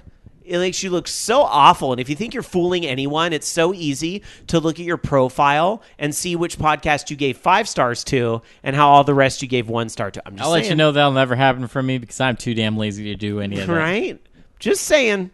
Just saying. All right. Anyway. And because I don't listen to any of no, that's not true. Right? Cooking with Unity. I love that show. Seriously, watch that show. It's awesome. I listen to history podcasts.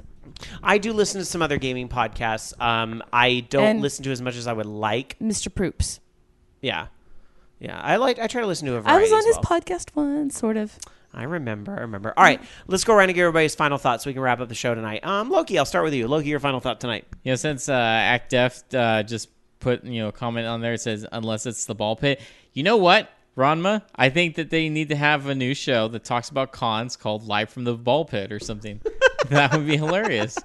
And the host could actually sit in a ball pit. Yeah, sure. While they do it. Although, here's my concern. The ball pit joke is going to get played out real fast. Like, I'm already seeing the cosplays about it, and I'm like, okay, we're approaching, like, Fonzie's, like, getting on the water skis, about to head towards the shark, and it's going to... And I know some of you are like, the ball pit joke will never get old. I don't know about that. Some memes get old. When was the last time you saw a dramatic prairie dog? Just saying. Actually, today. Really? Someone on Tumblr busted that out. Of course it was Tumblr, of course. It was great. All right. Dark Soccer, your final thought tonight. I still feel kind of sick to my stomach. Damn that delicious macaroon cock. And my final thought tonight is I'm just... Everything's been really weird this week, but I'm happy that OLR is here. You need some pinkberry. I do need some pinkberry. Again, because I already had some this week. Because on my bad day, Alan was like, we need to go get pinkberry. I'm like, yes, we do. But I'll take more. I want to try the vanilla latte. It's not that good. All right. Thank you guys, everybody. You guys are the best. Thanks for tuning in. We'll be back here next week to do it all over again. Thanks for being an awesome audience and participating with our show and sticking with us to the very, very, very end. You're the reason we'll be here again next week. Good night. You've been listening to Orange Lounge Radio. Orange Lounge Radio is a production of OLR Studios. To join us for a live show, tune into vognetwork.com Sunday nights at 6 p.m. Pacific, 9 p.m. Eastern. The views and opinions expressed in this program do not necessarily reflect those of the staff of Orange Lounge Radio or VOG Network, but you know they were all still true. See you next week.